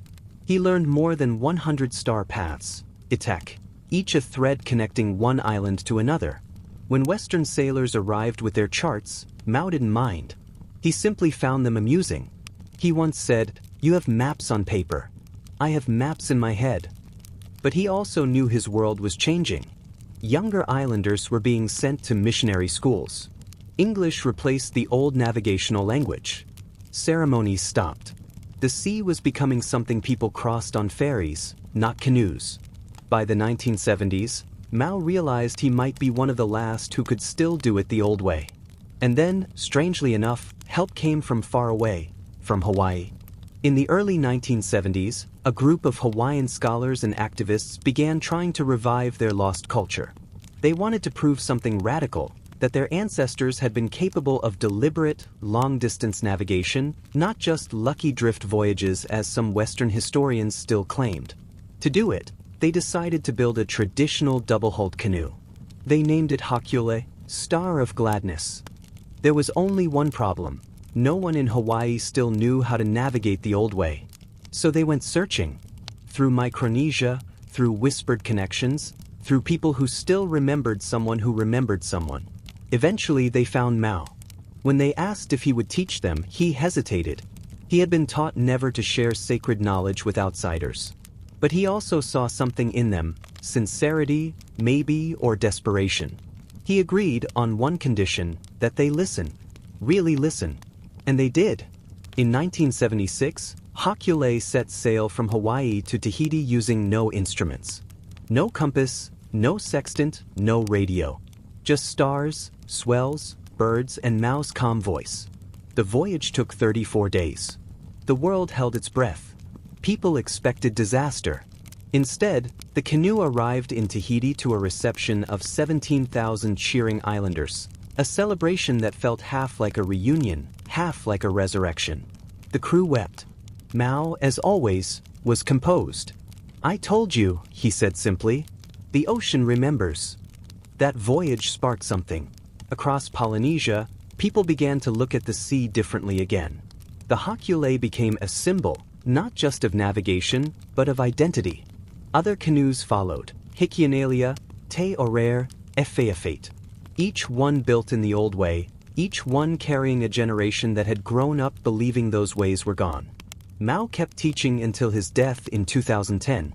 By then, dozens of new navigators had earned their titles. They called themselves Po, initiates of the ancient order. The ceremony is still secret, held at night, under the stars. The last step is always the same. You must sail into open ocean without guidance and find your way home. Modern sailors use GPS coordinates. The Po still use constellations and chants. Different technologies, same goal. Today, Haku'ule continues to sail around the world, powered by wind and star knowledge. It's not nostalgia, it's endurance. A living reminder that the ocean can still be read like a page. When the crew sleeps on deck at night, they take turns watching the stars. There's no noise except the sound of waves against the hull, the same rhythm Mao heard as a child in Sadowell's lagoon. Somewhere between the constellations and the current, you can still feel the quiet confidence of 1,000 generations. The stars haven't moved. The swells haven't changed. The map is still there, invisible to most, but waiting. And maybe that's what's most remarkable. After centuries of forgetting, the Polynesians didn't reinvent their past. They remembered it. In a world obsessed with progress, they turned backward and found that the horizon was exactly where they'd left it. Let's drift now into the hush of that rediscovered world, where knowledge isn't written down, but sung. Where the waves are still whispering lessons to anyone patient enough to listen. Chapter 11. The Ocean That Remembers. There's a quiet rhythm to the Pacific that most people miss. Not the obvious one, the waves breaking on the reef, the gulls cawing, the wind rustling palm fronds, but a deeper pulse, the memory of countless voyages, recorded not on paper, not in stone, but in the water itself. Polynesians always understood this. To them, the ocean is alive, a vast repository of experience and wisdom. Every swell, every current, every ripple is a page in a book you can't see, only feel. If you listen, it tells you where to go, what's ahead, and where your ancestors once sailed. The modern word for it doesn't exist, not really. Some anthropologists call it environmental knowledge. Others, less poetically, call it indigenous oceanography. Polynesians just call it the way of the sea. Every time a canoe cuts through the water, it leaves a trace. Not a physical mark, not a wake you can follow for more than a few minutes, but a shift in awareness. Those behind, on shore or on other vessels, can read the movement. Subtle changes in wave patterns, the way birds circle overhead, even the scent of salt and wet wood, all of it communicates. The ocean becomes a dialogue, a conversation spanning hundreds or thousands of miles. Think about that. Most people today think of the ocean as empty, anonymous, even dangerous. Polynesians treated it like a teacher. Sometimes it's patient, sometimes it's stern, sometimes it's playful, but it always remembers. Every canoe that passed, every song that was sung, every story told. It's all there, encoded in swells and tides. Even the smallest islands, barely more than coral reefs, leave marks. Birds recognize them. Clouds gather differently above them. The water flows uniquely around their shapes. Experienced navigators can detect these cues from miles away. The ocean remembers them, even if humans sometimes forget. And memory isn't just practical, it's cultural. Each voyage, each landing, each return brings new stories into the ocean's ledger. Songs, chants, and genealogies are passed from canoe to shore, embedded in ritual, woven into the fabric of society. These aren't just histories, they are living instructions, ensuring that knowledge survives even when the people themselves do not. Which brings us to an important point: the ocean doesn't need us to remember. It's patient. It doesn't forget because it doesn't rely on memory in our human sense. The water moves, the currents shift, the wind blows, the stars rotate, and the knowledge is carried forward in that pattern. Humans can tap into it, yes, but the ocean itself has no hurry. It is eternal, or at least persistent in a way we can barely comprehend. Polynesian navigators became skilled at listening to this persistence. They learned to interpret patterns that would be invisible to the untrained eye. Birds flying in a particular direction signaled land beyond the horizon. Certain clouds indicated updrafts that form over islands. Swell interference, when two or more wave systems meet, could indicate a reef lurking beneath the surface. Even the color of the water could betray shallow sandbanks or deep channels. Every observation reinforced the understanding that humans are not masters of the sea, they are students. And if the students are careful, if they are disciplined, if they honor the knowledge passed down by generations, the ocean will teach. Which brings us back to the chants, the stars, and the songs. These are not just cultural artifacts. They are tools, systems for encoding and transmitting centuries of observation.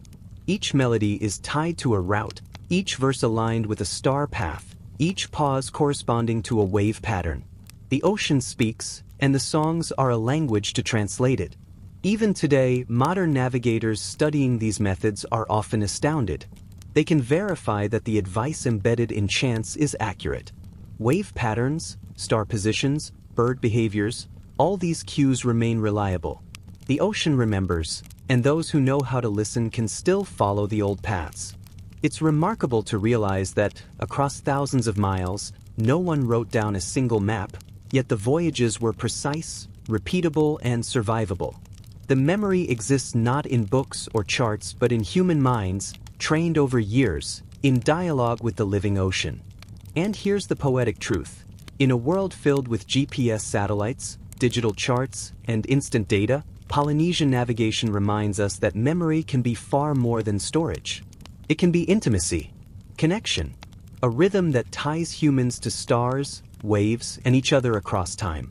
So when a canoe cuts through a calm night sea, its navigator closes their eyes and feels.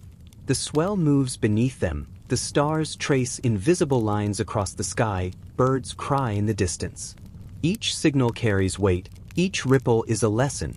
And for the briefest of moments, the navigator is not just a human on a boat. They are a thread in a chain stretching back centuries, part of a conversation that never ends. The ocean remembers. The chants remember. The people remember. And as long as someone listens, that memory continues.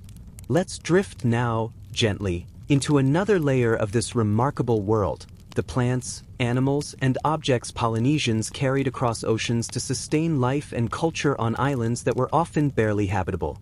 Chapter 12. Cargo for the Edge of the World. One of the most overlooked marvels of Polynesian voyaging is not the stars, the waves, or even the songs, but the cargo. Because it wasn't just people, they were moving across thousands of miles of open ocean. It was civilization itself, transported in bundles of wood, taro, pigs, chickens, breadfruit, and woven mats. Every canoe was a floating ecosystem, a tiny version of home that had to survive the sea for weeks or months. Imagine planning a trip of several thousand kilometers with no resupply points, no harbors, no trade routes, no emergency services. Every seed, every tool, every animal had to be accounted for. Forget the chickens, and you risk hunger. Forget the taro, and you risk famine. Forget the canoe lashings, and you risk capsizing. And yet, somehow they managed it over and over again. Take the breadfruit, for example. It wasn't just food. It was a lifeline, a high-calorie, starchy tree crop that could feed a family for decades. But breadfruit trees don't transplant easily. The young plants had to be carried in baskets, often tied down and watered carefully during the voyage. One mistake, and an entire island could arrive without its primary food source. Then there were pigs. Pigs were valuable for protein, for rituals, and sometimes even for status. But pigs are notoriously difficult to transport. On a canoe, they were confined to small pens, jostled by waves, and fed whatever scraps were available. Some didn't survive the trip. Yet somehow, enough did, and new islands were populated with the same animals that had nourished ancestors thousands of miles away. Chickens, too, were essential. They provided eggs, meat, and a measure of predictability in a world dominated by unpredictability. Unlike pigs, chickens could fly short distances, making them both helpful and sometimes frustrating on crowded canoes. Their constant clucking, scratching, and flapping became part of the ambient soundtrack of long voyages, an early form of white noise for sleepless navigators. Even simpler items mattered. Knives, adzes, fishhooks, and cordage were carefully packed and maintained. A broken tool wasn't just inconvenient, it could be catastrophic. Navigation itself relied on well-crafted implements, lashings to hold hulls together, paddles that had to withstand continuous waves, and lines strong enough to manage the fishing nets that provided supplementary protein. Every item had a purpose, and every item carried mana, spiritual significance. Canoes weren't just vessels, they were sacred, alive, and full of intent. Moving cargo across open water was more than logistics. It was ritual. Every placement, every lash, every secured basket was part of a chain connecting the voyage to ancestors, to gods, and to the islands yet to be reached. And then there were people. Not all passengers were experienced navigators. Often, entire families went, including children who might never see their original island again.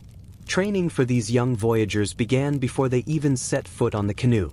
They watched the elders, memorized chants, learned to recognize the swell patterns, and internalized the stars.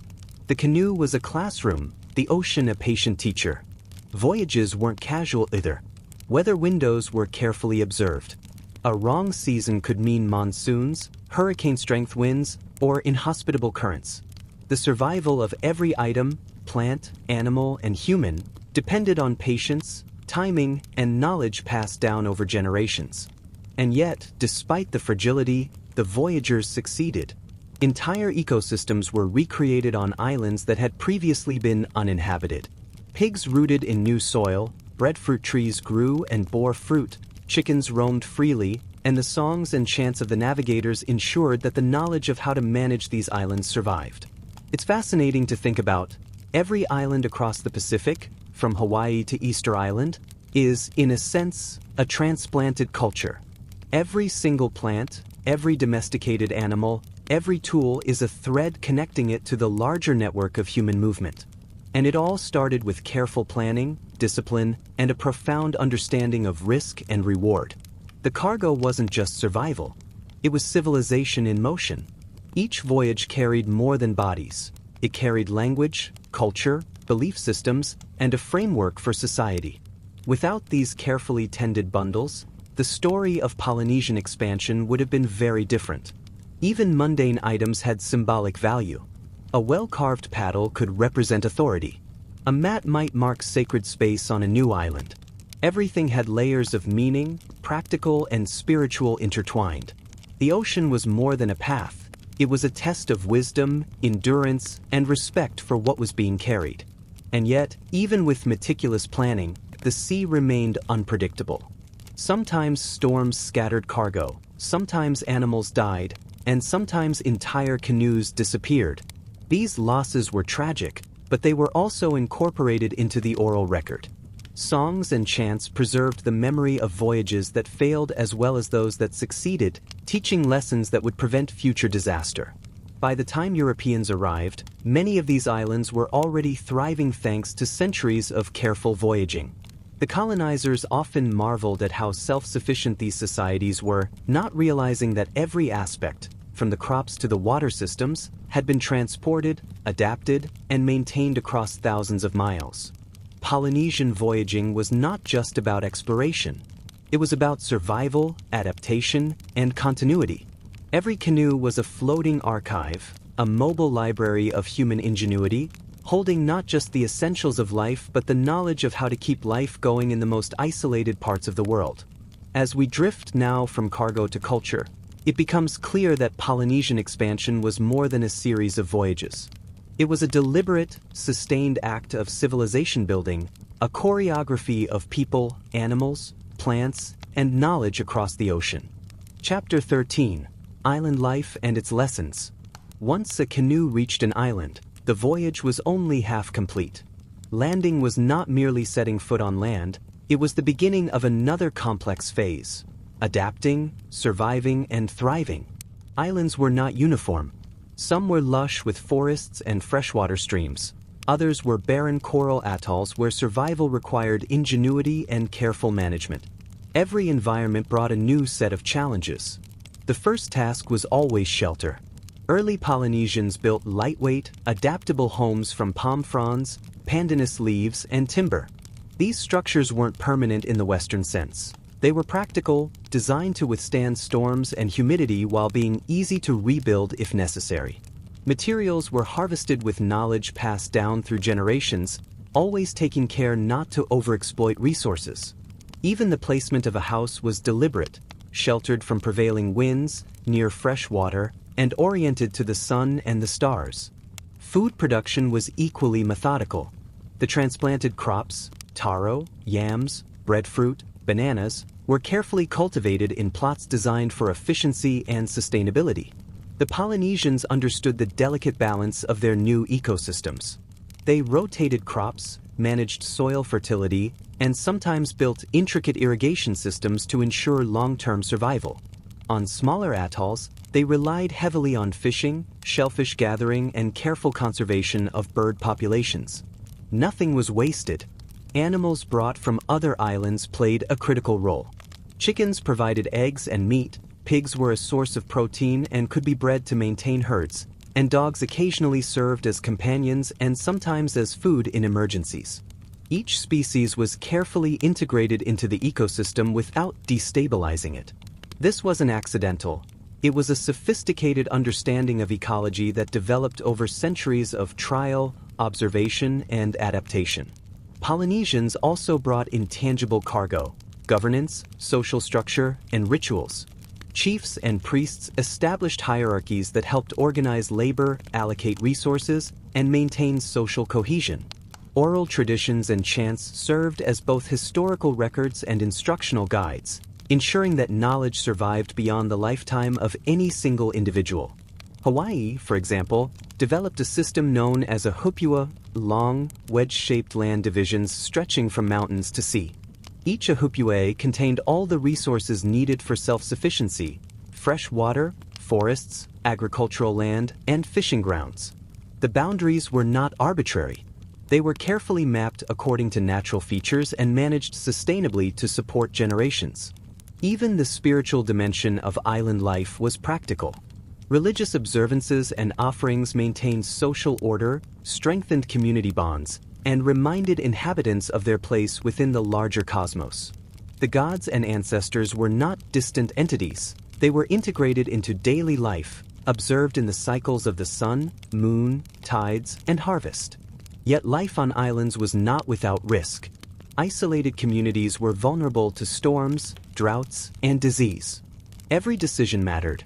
Overfishing could destroy protein sources, deforestation could lead to soil erosion, and mismanaged freshwater could threaten survival. The knowledge carried from the canoe was only the beginning. Adaptation and careful stewardship were required to turn survival into thriving. One striking feature of island life was the ingenuity in transportation and communication. Canoes weren't just for voyaging, they connected communities across reefs and nearby islands, allowing trade, resource sharing, and the transmission of knowledge. Even small atolls maintained networks of interaction, ensuring that isolated populations were not completely cut off. Culture flourished alongside survival. Oral storytelling, music, dance, and carving became essential threads in the fabric of community life. These arts preserved history, celebrated achievements, and reinforced shared values. In many ways, cultural expression was another form of navigation, guiding the mind and spirit through the challenges of island life. Polynesian islands became laboratories of human adaptation. Each new settlement tested the limits of knowledge, resource management, and human endurance. The lessons learned were written not in books but in the patterns of agriculture, the placement of homes, the navigation of reefs, and the rituals that structured society. By understanding island life, we see that Polynesian voyaging was never just about the journey across the ocean. It was about what happened when people arrived, how they established sustainable communities, integrated into unfamiliar ecosystems, and ensured that knowledge and culture survived. The canoe delivered people and cargo, but the islands demanded ingenuity, patience, and respect. As we drift further into the quiet rhythm of this world, it becomes clear that each island, each voyage, each star, and each swell contributed to a vast network of human ingenuity. The ocean connected islands, the stars guided them, and the knowledge carried within each canoe ensured that civilization could take root even in the most remote corners of the Pacific. Chapter 14. The Canoe as a Classroom. For Polynesians, the canoe was never just a vehicle. It was a living classroom, a training ground, and a sacred space where knowledge, skill, and tradition were passed down from one generation to the next. Every journey, whether a brief hop to a neighboring reef or a month-long voyage across thousands of miles of open ocean, was an opportunity to learn and to teach. Children often accompanied their families on voyages from a young age. From the moment they stepped aboard, they were immersed in a world governed by observation, patience, and attentiveness. There were no textbooks, no lectures, no artificial exercises. Every action, every decision, every error was a lesson. The elders, often master navigators themselves, were both teachers and living reference points. They demonstrated how to read the stars, the swells, the wind, and even the flight patterns of seabirds. Lessons were subtle and iterative. A child might be asked to identify the direction of an island by noting how clouds hung over it, or how a particular swell pattern interacted with the canoe. Success required not speed, but careful observation and sustained attention. Songs and chants played a critical role. They encoded routes, star paths, and wave knowledge. By memorizing these songs, young voyagers learned vast amounts of information in a form that was rhythmically natural and easier to recall under stress.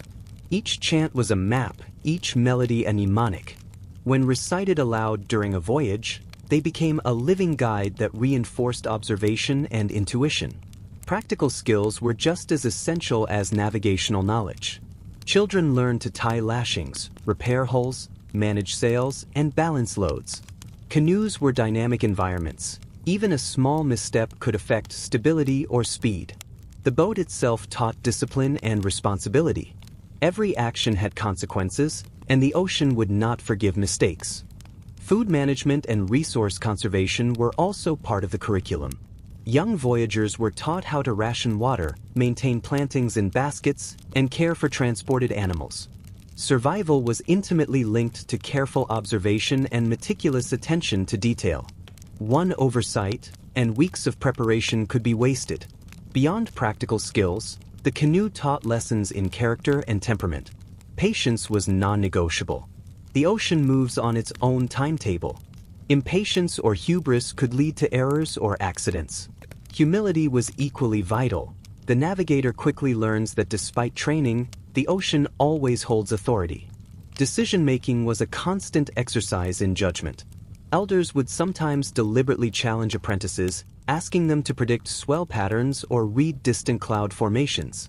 Mistakes were corrected gently, with explanations, sometimes repeated for months or years. There was no rush, no drama, just the slow accumulation of competence and understanding. Even social lessons were embedded in the voyage. Conflict resolution, teamwork, and the distribution of labor were learned by necessity. Everyone on the canoe had a role. Some navigated, some managed provisions, some maintained the hull. Success depended on cooperation. Children observed, absorbed, and eventually practiced these social rules as naturally as they learned to read the stars. In many ways, the canoe was a microcosm of Polynesian society. Hierarchies existed, but every role was meaningful, every contribution necessary. The environment taught respect, observation, and adaptability. Mistakes were learning opportunities, and successes were shared triumphs. The ocean was both classroom and teacher, impartial, persistent, and immensely patient. By adulthood, apprentices who had spent years aboard canoes were not only skilled navigators, they were keepers of culture, repositories of environmental knowledge, and carriers of ancestral wisdom.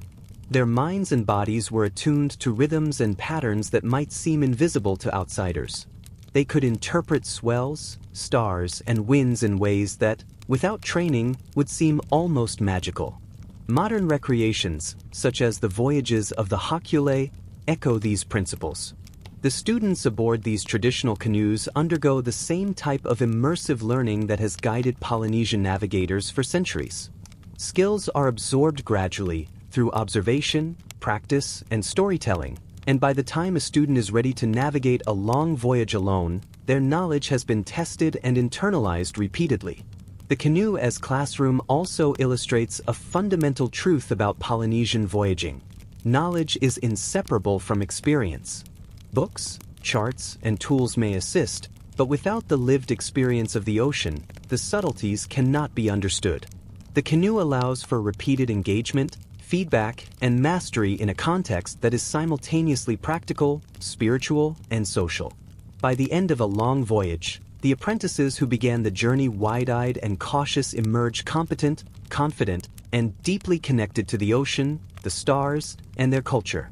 They have inherited not just skills, but an entire worldview, one that integrates observation, intuition, and respect for forces far larger than themselves. And so, the canoe continues to teach, generation after generation. It is an enduring vessel not only of people and cargo, but of wisdom.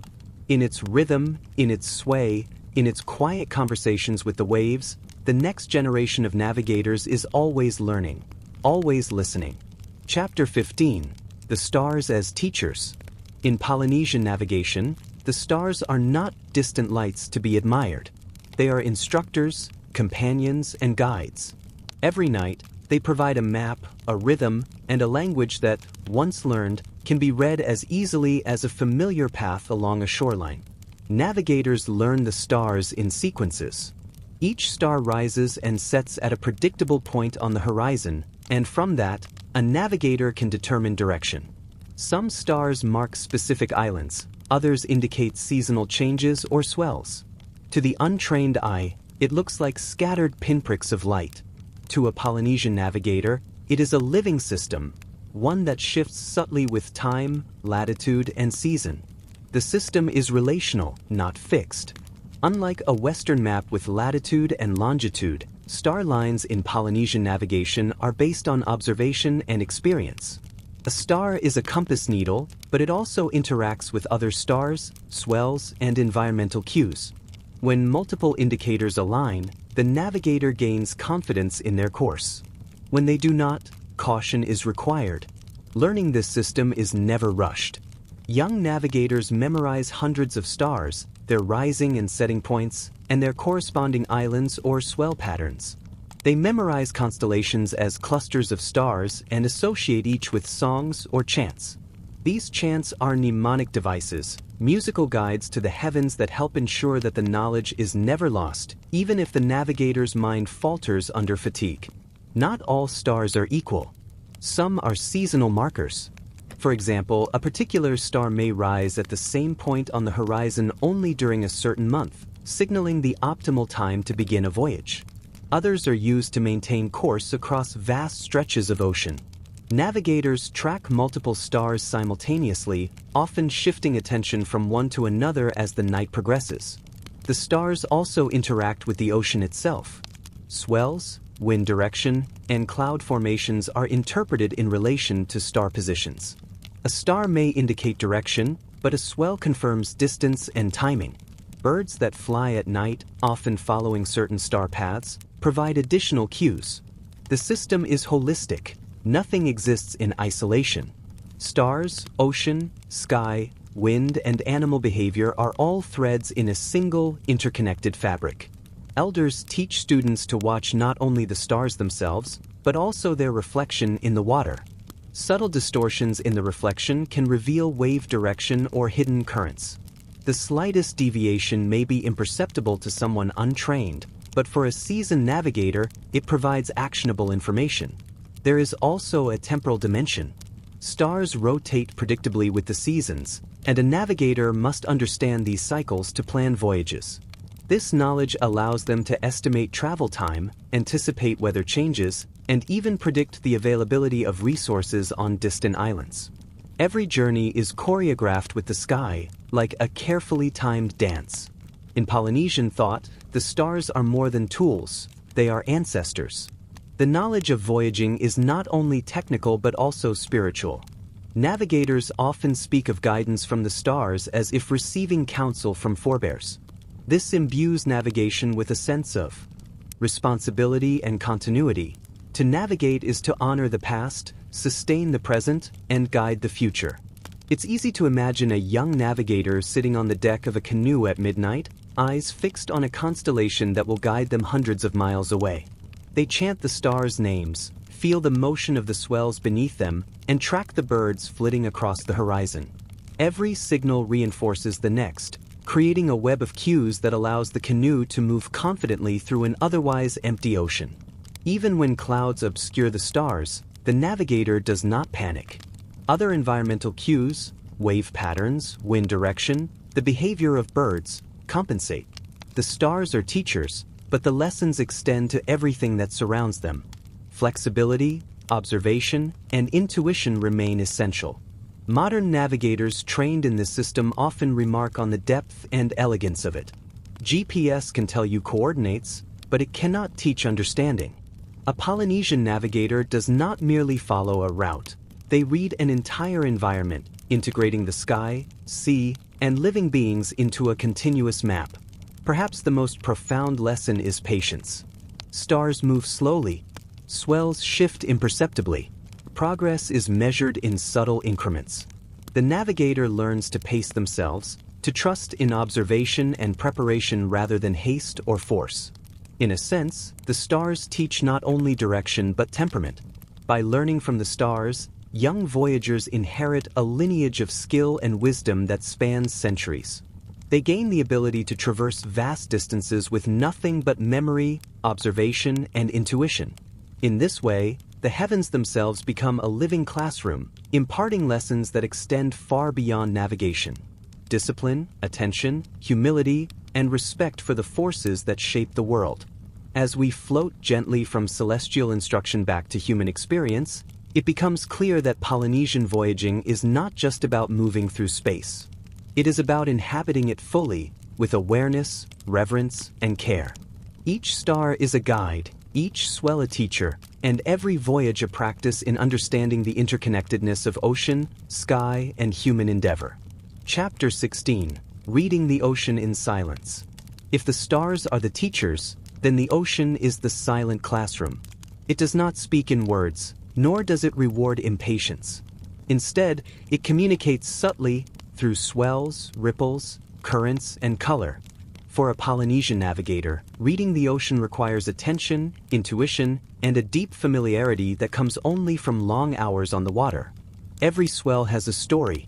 Some originate from distant storms, hundreds of miles away. Others reflect off islands, reefs, or shallow banks, creating interference patterns that ripple across the open sea. Experienced navigators can detect these patterns, distinguish their sources, and use them to determine direction and proximity to land. What looks like random motion to the untrained eye is, in fact, a highly structured system of signals. Waves are more than just markers of distance or direction. They carry information about time and energy. Their height, frequency, and speed all contribute to the navigator's understanding of the environment. Even small changes, such as the angle at which waves break against the hull, can indicate the presence of an island hundreds of miles away. The ocean also communicates through subtle differences in water color. Shallow waters over coral reefs often appear turquoise, while deep waters are darker blue. Sediment carried from land alters hue, and even plankton blooms can signal proximity to an inhabited island. Navigators learn to recognize these variations, often using them as secondary confirmation alongside swells and stars. Birds serve as additional guides. Many seabirds travel far from land during the day but return at night. Observing their flight patterns, altitude, and direction provides crucial information about the location of islands or atolls. Some birds are so reliable that they effectively act as mobile compasses, tracing routes long before a navigator sets eyes on land. Yet perhaps the most challenging aspect of reading the ocean is patience. Swells move slowly. Clouds form and dissipate gradually. Birds circle above but may disappear for hours. Success depends on attentiveness, timing, and restraint. A hasty decision, a misread signal, can throw a voyage off course. The ocean rewards observation, not impulse. Silence is key. Noise, chatter, unnecessary movement, or distractions interferes with perception. Navigators often sit quietly for long periods, attuned to the subtle motion of the canoe, the rhythm of the waves, and the faintest cues in the environment. Meditation, in a sense, becomes practical. The mind must be calm, the senses alert, and every judgment measured. Experienced navigators develop a kind of muscle memory for the ocean. They feel the swells through the hull, sense the wind on their skin, and hear changes in water movement as if the ocean were speaking a language only they can understand. This embodied knowledge is inseparable from their training. Books or charts alone cannot substitute for it.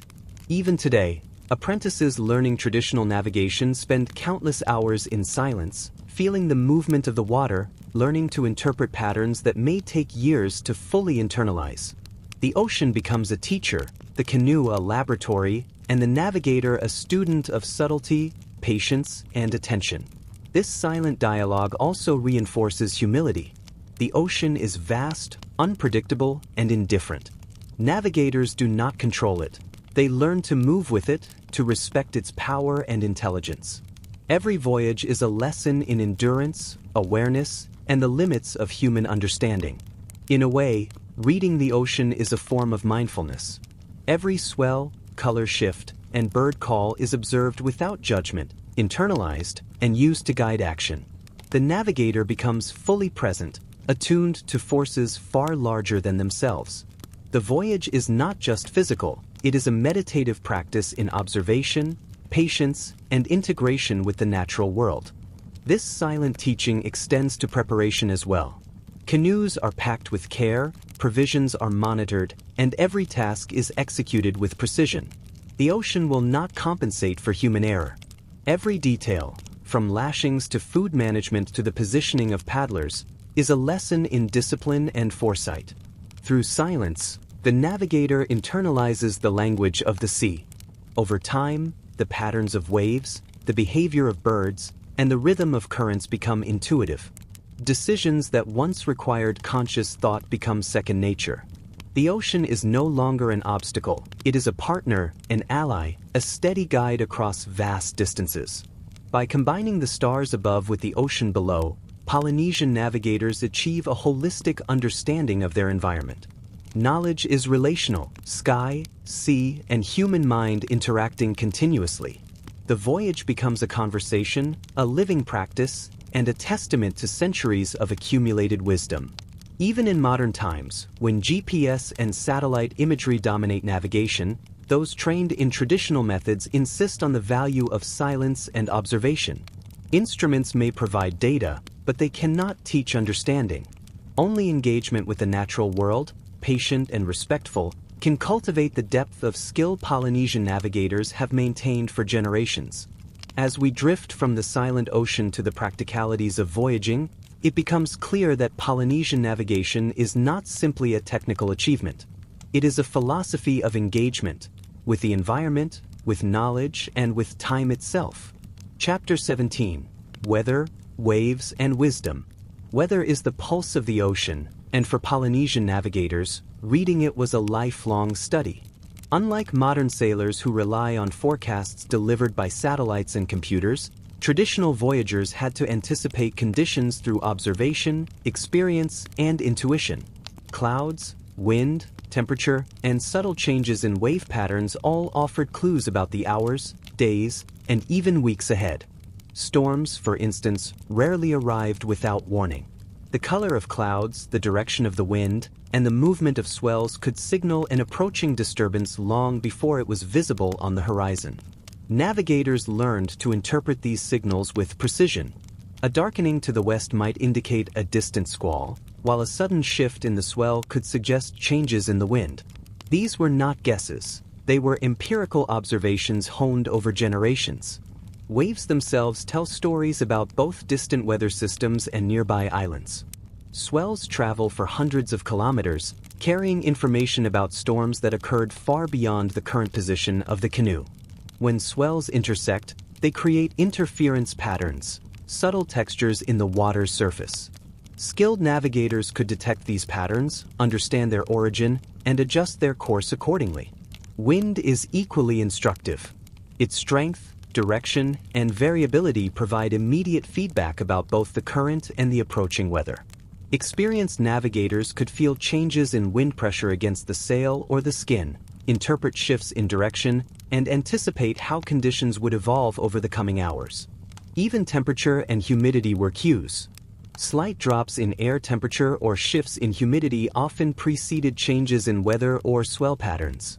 The ocean itself, cooler or warmer in patches, offered additional information. Observing these subtleties allowed navigators to make small adjustments that could mean the difference between a smooth passage and being caught in an unnecessary struggle with the elements. Understanding weather is more than survival, it is integration. Polynesian navigators see themselves as participants in a system rather than masters of it. They learn to move with the wind, adjust their sails to work with the swell, and select routes that minimize risk while optimizing efficiency. Every maneuver is informed by the combination of observation, intuition, and memory. Voyages are rarely linear. A journey across hundreds of miles may require constant adaptation. The navigator must read subtle shifts in wave height and direction, track bird flight paths, and monitor cloud formations, all while maintaining course toward an island that may not yet be visible. Each day demands attention, and even minor lapses in judgment can have cumulative effects. This is where wisdom comes in. Navigational skill is not merely about knowing the techniques. It is about understanding the limits of knowledge, predicting potential changes, and making decisions that balance risk and reward. Younger navigators often learn this slowly, observing elders' responses to minor changes in weather before gradually developing their own judgment. Decision-making in the face of uncertainty is central to the art of voyaging. The ocean and weather do not follow human schedules. Storms, calms, and shifts in swells require patience and the ability to accept that not everything can be controlled.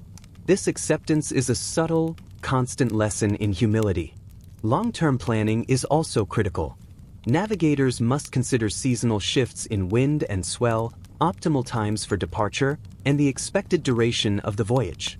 They integrate these observations with star paths and ocean readings to create a dynamic mental map that evolves constantly as conditions change. Even modern Polynesian navigators who retrace ancient routes emphasize the importance of weather literacy.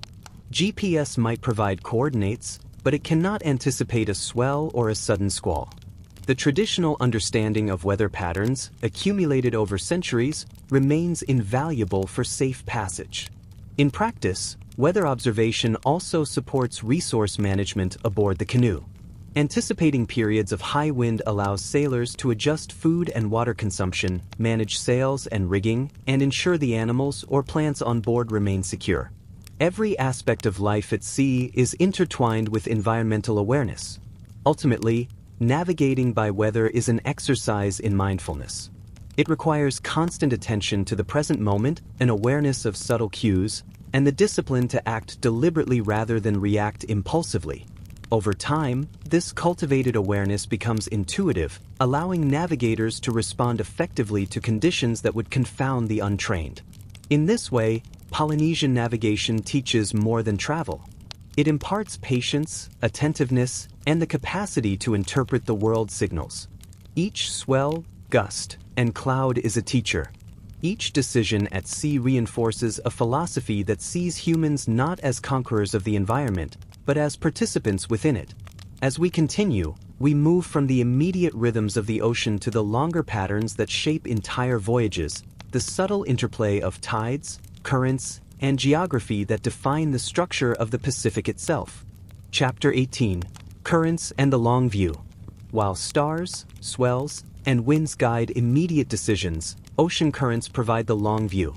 For Polynesian navigators, understanding currents is essential to planning voyages over hundreds or even thousands of kilometers.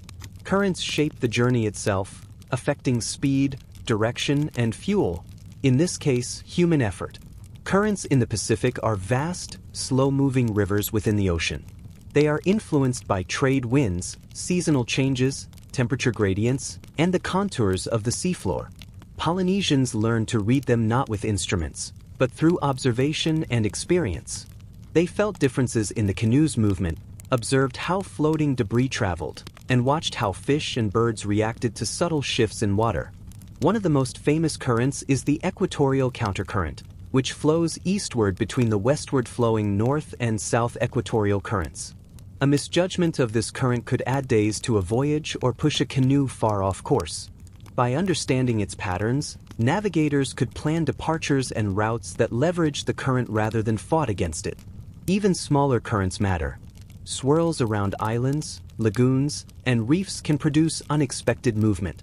A skilled navigator can detect these subtleties through repeated experience. The way the hull moves differently, the rhythm of paddling required to maintain a straight course, or the angle of the swell interacting with the current.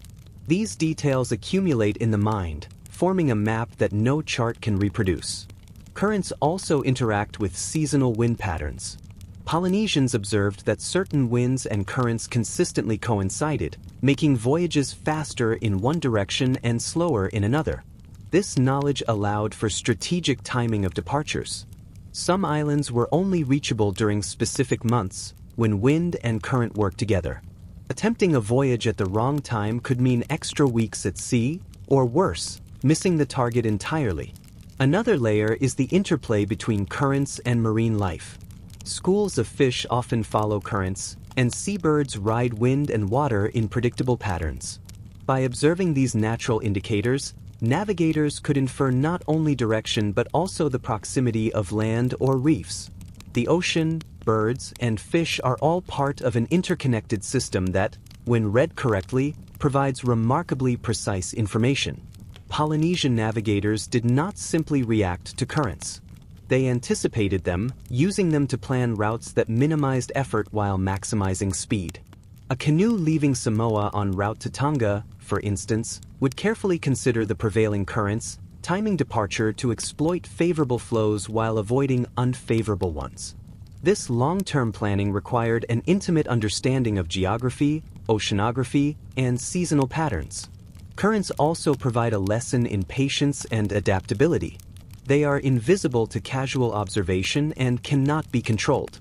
Even a powerful crew cannot overpower a strong current. The navigator learns to respect this force, to adjust their strategy, and to integrate it into a larger understanding of the journey. In essence, Currents are the memory of the ocean, moving and shifting across vast distances, carrying information about distant storms, seasonal shifts, and underwater topography. Reading them is both art and science. It requires pattern recognition, experience, and a deep mental map of the ocean's behavior. The long view, informed by currents, complements the short view provided by stars and swells. Together, they form a multidimensional map, immediate cues, celestial markers, and environmental flows. A navigator integrates all three, moving with confidence even when no island is visible. In modern terms, this is like navigating without a compass, radar, or GPS, yet arriving with remarkable accuracy. Polynesian voyagers achieved this consistently, generation after generation, by observing the ocean as a dynamic, living system. And so, currents are more than physical phenomena. They are teachers of timing, observation, and foresight. They remind navigators that speed is relative, that patience matters, and that knowledge of natural rhythms can transform risk into guidance. Next, we will explore how voyagers combine all these lessons, stars, swells, currents, and intuition into the final practice of deliberate, long-distance navigation.